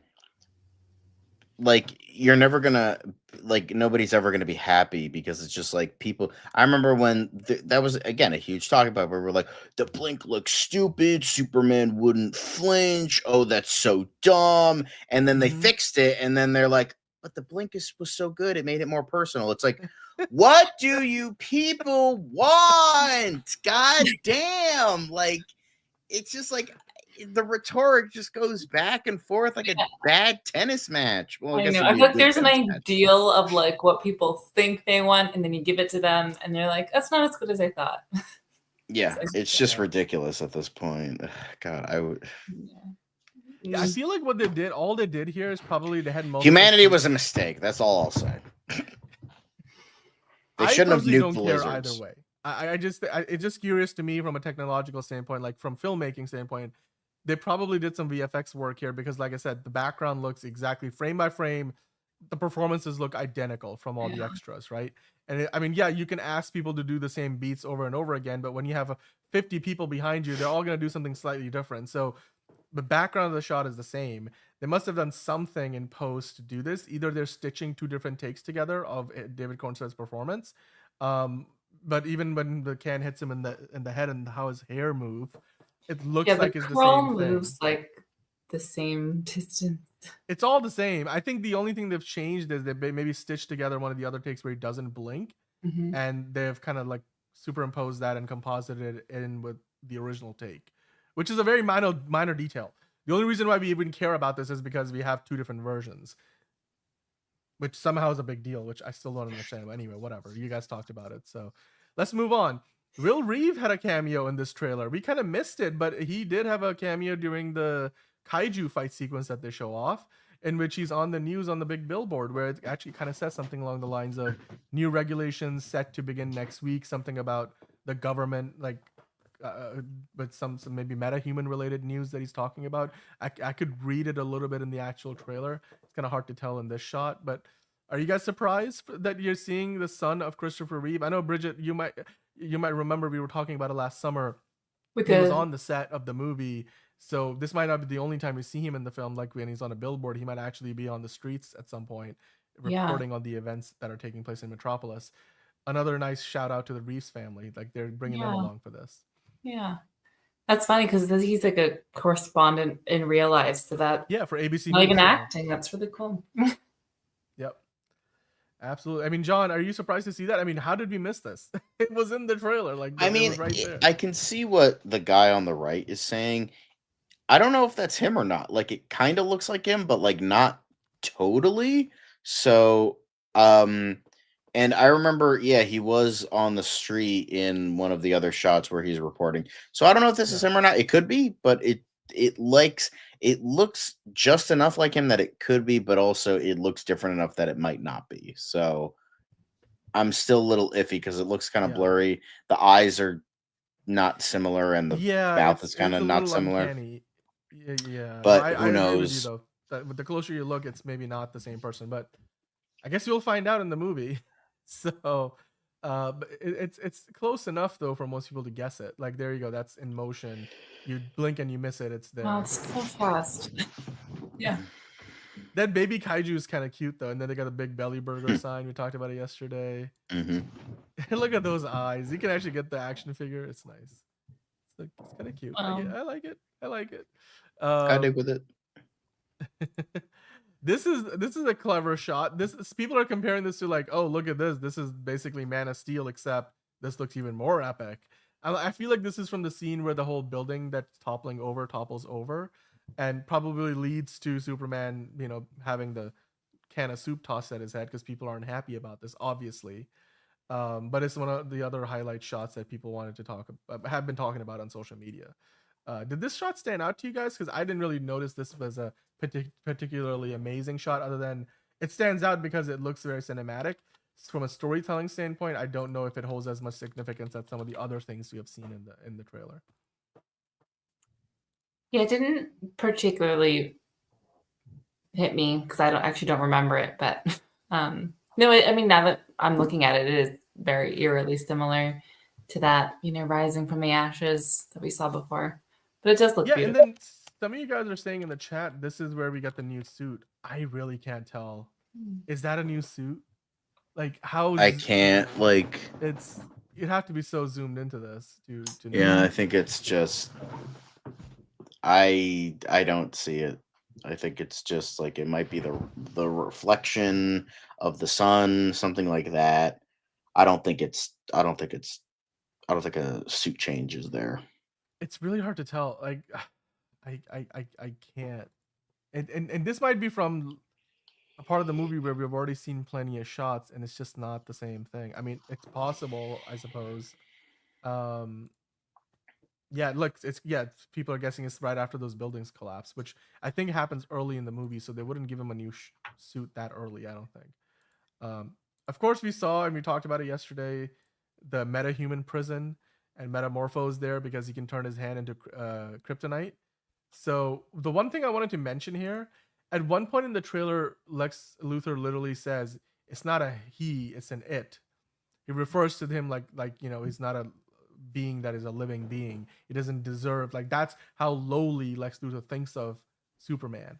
And he's like, this guy just has got the world's attention. I can't accept that, which is very egotistical of him. But are you surprised to hear that that's the version of Lex Luthor we're getting here, who has such unbridled hate for Superman? He doesn't even think of him as a living being. It's like property almost, like kind of like a lot of these other metahumans I suppose he has locked up. I mean, Bridget, how do you take that? Because it's even more extreme than in some ways we got from the BVS Jesse Eisenberg version of Lex Luthor, who didn't consider him an it, at least. So that's Yeah. the next level of hate. Yeah, I see what you're saying though. I mean, that really shows his disdain for Superman, and that is sad. I feel bad for him. Yeah. And Hans says Caleb on that last shot. Well, we'll try to. I'll see if I can get into Photoshop and clean it up a little bit for the next show. We'll talk about it. The other thing we saw in the trailer, of course, we get the Justice Gang in there. This shot, I was gonna say Nathan Fillion looks kind of animated in this shot a little bit. A little bit, yeah. The proportions aren't exactly all adding up. I think it's because he has like the weird shoulder pads. Yeah. That might have something to do with it. Maybe it's very possible. That's it. Mr. Terrific though, man, that dude just got looking stoic as heck, and then where you got Hawk Girl who's screaming half the time we see her on screen, and then Guy Gardner being Guy Gardner. So I love their appearance. I can't wait to see how they evolve. Clearly, they're still going to be part of the Justice Gang at the end of Superman, because that's how we see them or whatever they're called. Or whatever they're called. Yeah, I mean, well, who said that the Justice Gang came from James Gunn, right? Like that they were going to be called the Justice Gang. Somebody asked. I don't think it came from him. I think it came from Okay. like a reporter, like a scooper or whatever. Yeah, and speaking of Guy Gardner, Frankie G saying he should be glowing. Why should he be glowing? Is that because he's pregnant? Yeah, I'm sure Nathan Fillion is. I know what he means. Like I think the Green Lanterns give off like a slight green Energy, glow like when they have their ring on. Yeah. Right. But J. Jonah Jameson used cancel culture against Spider-Man, says B positive 99. That's very true. He did. I mean, I guess that's a little bit of what Lex Luthor might be doing in the movie too. Especially with the monkeys. Supposedly.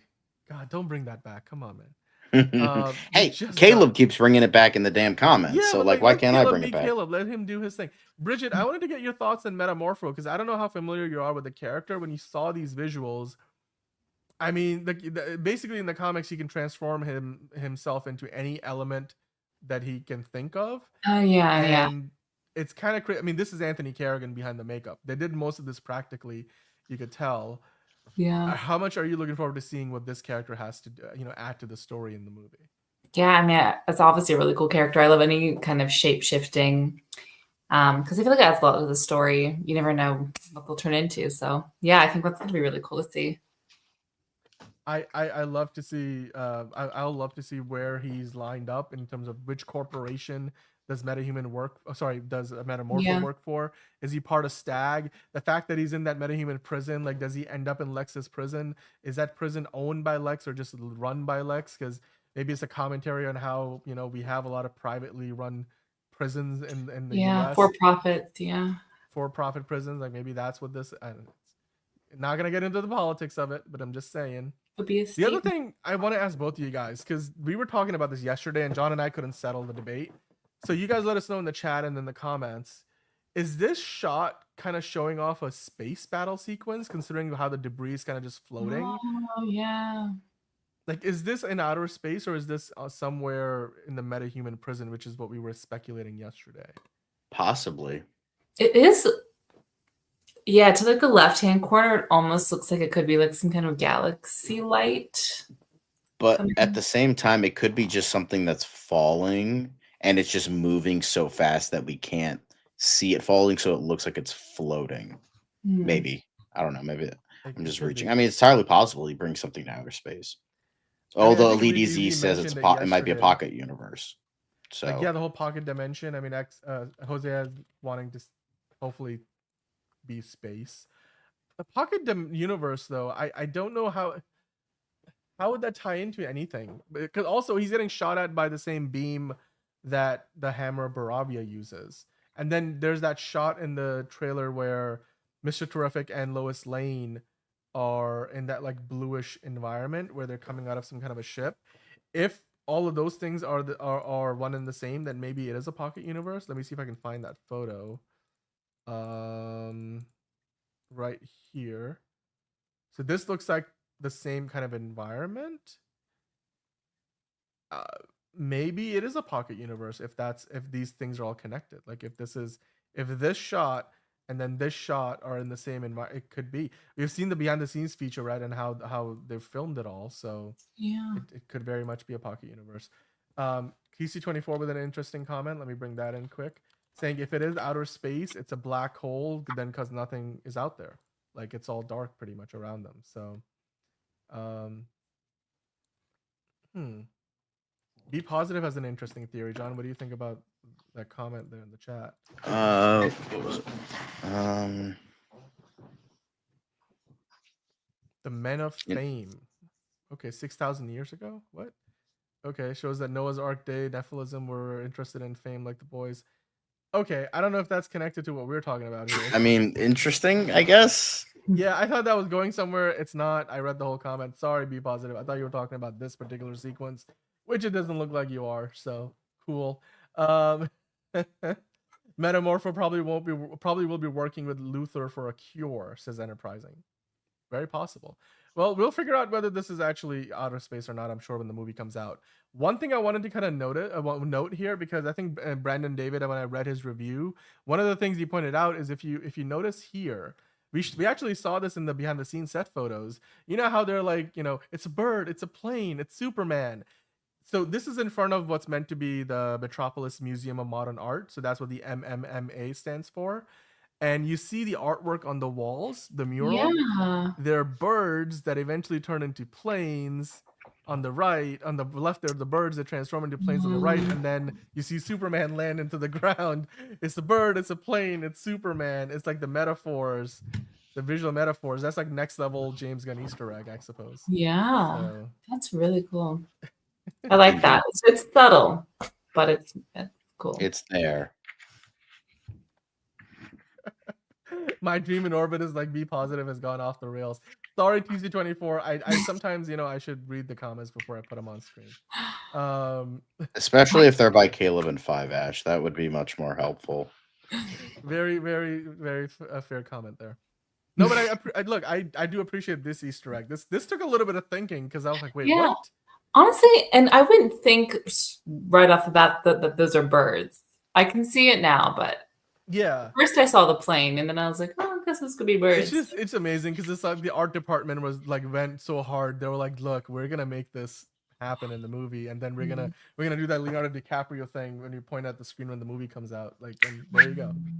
It's right there.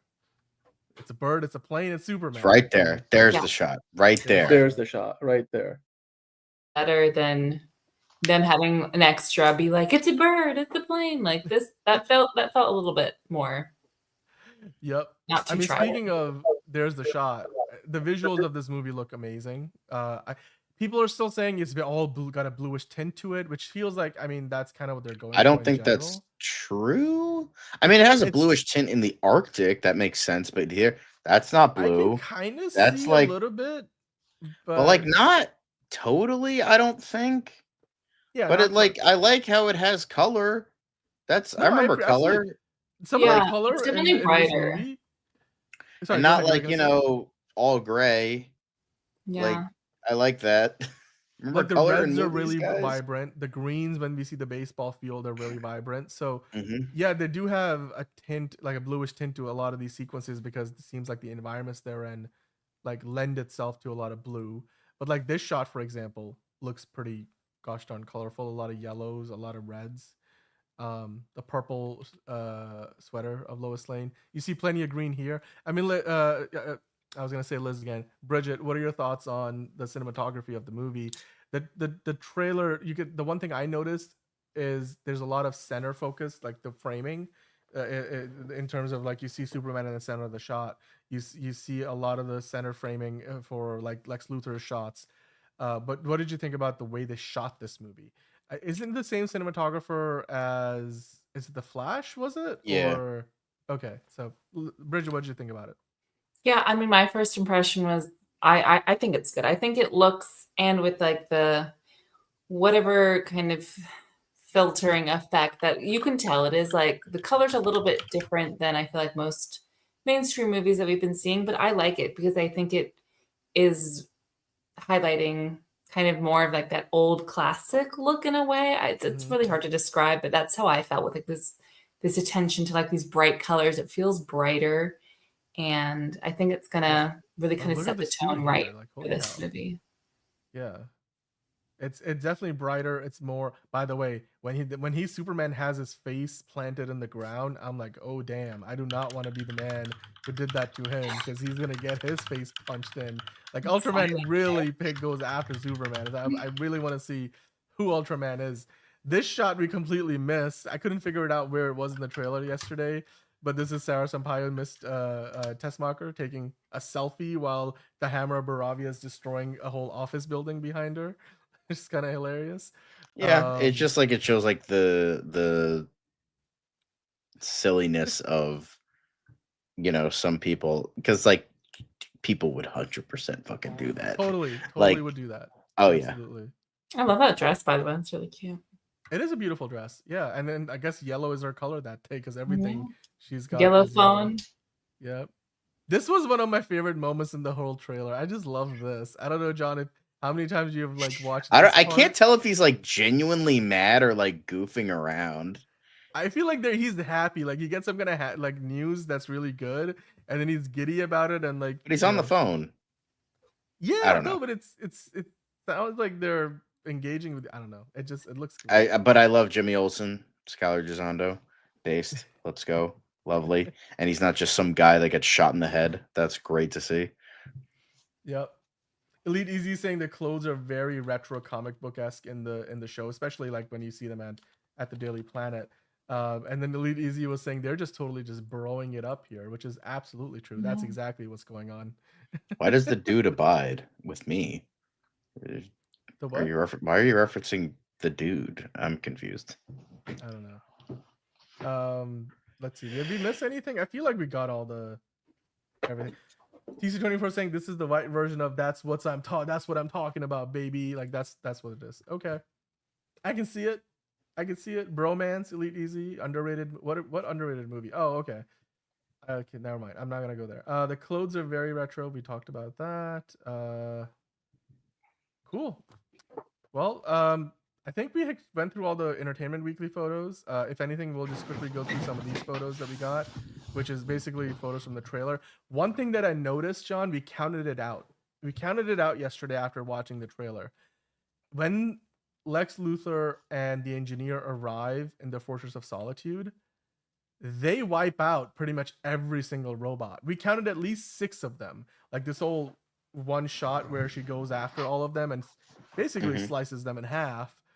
She's got like these other flying discs of metal that are flying around and wiping out like all the other ones behind Lex Luthor. I think because she can control them, so yeah, it's not like it's not like because that's what I thought at first. She just kind of throws them, but then I was like, oh no, she controls them. Like that's really awesome. So I mean, we were talking about robot number 4. I feel like robot number 13, 7, 8, 9, however many are in there.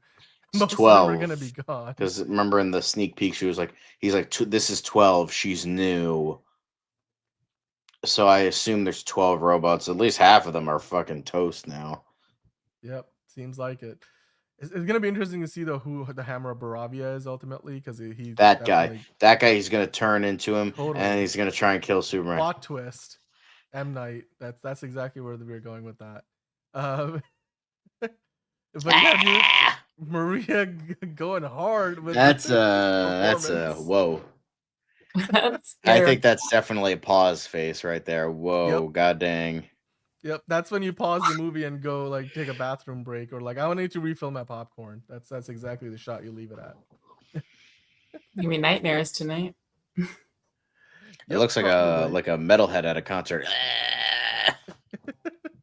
I'm not complaining. Like I kind of am a metalhead, so it's like, cool. He totally loves that kind of music. Crypto laying on Superman being a menace and protecting the fortress. Yeah, Crypto's gonna sell a lot of tickets. Oh yes, he will. Crypto will sell a lot of tickets. Crypto is gonna be one of the most talked about parts of this movie. He already is. They've put him front and center on marketing from day one, and I can't wait. He does kind of like leave a huge like scratch mark on the engineer's face though. He gets her pretty good. Yeah. So I wonder. And I like how in the trailer she's like holding her face, but then she has this look. She's like, "Did I really get fucking hit by a dog?" Yep. Like just like that. Like, wait a minute, hang on. That's my new wallpaper. New wallpaper for TC24. I've had the same wallpaper for the past like 10 years probably. I just, it's my Daredevil poster. It's a Daredevil wallpaper. It just looks cool, so I'm just gonna use it until the end of time. And we talked about this yesterday, Bridget. It's like there's a good foot difference. Like literally, is it 6'3"? David Cornswood is 6'3", and Richard Brosnahan is like 5'3". So there's like a good foot height difference between the two of them. And you can see here when like he's just standing up straight hugging, like she's literally hanging in the air to hug him because you can see her foot is off the ground. So, yeah. My friend growing up was also 5 foot and her boyfriend was 6 foot, and that's exactly what it looked like. Yeah, it's you definitely get those vibes here. Hio's saying that the marketing for this is already all over YouTube Kids for Crypto. I'm sure it is. Crypto, especially like the Milkbone commercial. That's an amazing commercial. I'm so glad they did that. Mr. Terrific here looking like he's like, all right, I got this. I have done this before. I really love that they put the logo back on the suit on the cape. That was one of the questions we would ask before we got the look at the suit, and yeah, they're firmly going back to that old school look of it all. Metamorpho, I wonder how much of him we're gonna see in the movie. That still remains to be found or seen. I wonder whatever this thing is behind the engineer, do you think those are like rocket pods? Like, is that just gonna be for her to fly around? And is that also nanotech, or do you think that's like an attachment, or do you think she's commandeered it from Mr. Terrific's suit? What do you think is going on? I was thinking like she probably took it from Mr. Terrific's like jetpack thingy. Definitely seems like that. Yeah, definitely feels like. TC24 saying, have y'all shown Superman doing a cannonball already? Cannonball, is that the one where he's falling into the ground? Maybe, I don't know. I don't think he does a cannonball in the movie, or at least what we have seen in the trailer. This is probably one of my favorite shots in the whole movie. It's in the Milkbone commercial. It's one of the best things. Crypto just being there. That is so nice, because this seems to be when Clark is back resting at the Kents, and then he wakes up to Crypto just like, "You going for a walk? You ready for breakfast? It's time for breakfast. Give me a walk." Also, I mentioned the flying sequences. Love how natural they look. The compositing is so perfect. Like, I'm so glad you compared this. No, I actually heard that David Cornswood actually learned to fly because he's a true method actor. So that's why it looks so good. It's not composited at all. Yeah. Yeah, that's exactly what's going on here. Although these shots, like the POV shots of Superman with the cape, they look amazing. They do. So that's iconic. Like that can burn in your mind that's Superman. That's definitively Superman. And yeah, we talked about this shot already. Wherever they are, it seems to be this shot and the one with the Hammer of Baravia walking through this kind of a entrance. I wonder if that's all in the same location, and if it is a pocket universe, how that whole storyline plays out. The broing out, the bromance. All right, well that's everything for today. I can't come up. I think we covered it all. John, Liz, anything else you want to add to it? Are you guys excited about this movie? Bridget, it's not Liz, it's Bridget. Dan, sorry. Come on. Sorry, You're in a habit. I've gotten used to the whole. I'm just messing it up. I'm sorry. Don't worry. Call me what you want. How am I messing this up that bad? It should be Bridget. I should call Liz Bridget if anything, because you've been on the show a lot longer for time. So, but Bridget, John, your thoughts on the movie trailer? Any final thoughts? Are you looking forward to the movie? Do you want to see a third trailer already, or do you think this is all that we need before the movie comes out? I'd love to see a third. But yeah, I'm super excited. I remember seeing the stills from when they were still shooting. So it's really exciting to just be like, wow, it's finally happening. And yes, I will be at their opening weekend when it comes out for sure. Yeah. Well, and John, same question to you. Yeah. I mean, it's usually customary that we get like a third trailer, like because you usually get a teaser, a trailer, and then a final trailer, which is usually the longest. It's usually 3 minutes. I mean, but to be fair, this one, like most of it is like not most of it, but like about half of it, maybe a little bit less, is like Lois interviewing Superman. Yeah. So it's like that's like a full minute. So I feel like that almost doesn't count in a weird sort of way. The footage is in the second half, and then like this one thing. So I feel like the 3 minutes isn't too bad, you know? So I'm gonna say that there's probably gonna be another final trailer that's probably gonna be 2 to 3 minutes. So if I were to take a guess, now is it possible that that's not the case? Yeah, of course. I mean, if I were to guess early July that we get that final trailer, because usually we get like the final trailer like maybe 2 or 3 weeks before the movie comes out. So I think that makes sense, but it's entirely possible that James Gunn's like, nope, you're just getting 2 trailers and that's it. We might get like a clip like before, like a couple weeks beforehand, because sometimes that happens where they release like a clip. So I would like to see it, but at the same time, like I think we've seen a good amount and enough that we don't need to see more of it. I don't want to say spoiled, because I don't think we've been spoiled. A lot of people are like, "Oh, I've seen the whole movie now." I don't think that's the case. I don't think so. I definitely don't think that's the case. So, but I like the fan of me wants to see more, but the like realist inside me is like, let's like quit while we're ahead and just wait until the movie comes out. If like a clip is revealed or something like that, or like a quick TV spot is like shown, then cool. But maybe a final trailer is a bit much. Yeah, I mean, honestly, this gives away so much already. That what I will say is they haven't given us a lot of the story still. Like yeah, I feel like half of this trailer, or the first half of it, was story based. Everything else felt like a teaser again. So maybe if they were to give us another one, it should be much more like, you know, story focused. That's probably what I'm looking for. But yeah, I mean, I just wanted to go over some of the remaining comments from you guys. It's a bird, it's a plane, the whole cannonball situation at the end. Yeah, he flies up into the sky, and then I was like, somebody punches it back down. Who that is, we'll figure out. Elite Easy is like, I want more clips of them making out. Sure, I'm sure we will get that in the movie. Don't you worry. We've already gotten like 3 of those shots.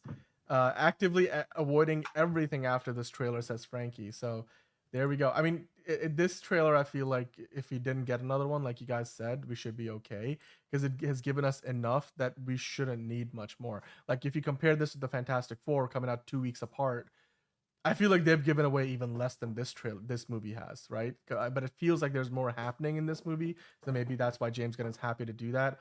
Also, because you know this is the start of a new cinematic universe, so you gotta, you know, give reel them in. So reel them in, exactly, Bridget. So yeah. Well, with that in mind, Jose is saying he isn't falling down, Dan. He's flying down. If you slow it right down, you can see his arms are in front of him. What? Wait, hold on. Sorry. We're just gonna tackle this right now, because hopefully this is not, I'm not being baited into this. So there we go. He flies up. People are like, oh my god, he's so amazing. And then he comes. No. What are you talking about, dude? He's getting tossed down. Oh wait. No, he's not. No, he's not getting tossed down. On. No, he's going like this, like he's like ready to. He's no, He you can got, see like, the he's arm holding up his here. knees with his arms. See this Okay, all right, arm, you and then guys he's are like kind of ducking clearly- behind yes. him. He's like kind of like that. Yeah. So he goes up. He's like, eyes. Is this part of the whole sequence with eyes up here, and then he goes up, and he comes back down for like a Bam! Superman punch. Boom. There we Okay. go. All right. Wow. So I it's also stand like corrected. his chest is showing, and it's like we're hit with the logo. So Yep. Got it. PC24. he's not falling, unlike There you Dan. go. What does that mean? Yep. He's not falling unlike Dan, says Caleb. Thank you, Caleb. I'll always in with the jabs. Thank you so much. You try to do my job. Anyway. All right. On that note, if you haven't already, as Enterprising asked you guys to do, or as Man of Steel Magnolia has asked you guys to do, or as Main Man Fan would say, hit that like button because we do appreciate it. Yep. And well, we love that you guys are stuck around with us for a good 3 hours. Holy shit, over 3 hours. So we're gonna wrap it up here. We'll be back tomorrow. And Liz will actually be on the show, so I won't be just ghostly calling out her name. But thank you, Bridget, for joining us today. It's amazing to have you back on the show. It's been a while. We'll have you back on Tuesday, and John and I will be here tomorrow with Liz, and then we'll be back on Monday after that. But tomorrow, remember, guys, we have a Q&A session. It'll be live in the evening hours, kind of same time as today, roughly. I'll post about it on the channel just to give you guys a better idea. We'll talk about more, I'm sure, from the Superman trailer. Any other news that drops from DC. We're reviewing a couple of movies, including Fight or Flight, the new Josh Hartnett film, and then we'll look ahead to Mission Impossible and Lilo and Stitch. So lots more, and then there were a couple of things that Steven suggested. We've got those topics. We will talk about them as well. In the meantime, guys, drop down in the comments. Let us know what you thought about everything on today's show. Hit the like button. Hit subscribe if you're new. I keep seeing new names in the chat each and every day. We appreciate you. And if you hit the notification bell, you'll know when we go live tomorrow. So until then, have a great rest of your night. Thank you, Bridget, John, again. And we'll see you on the next episode of DCU Daily.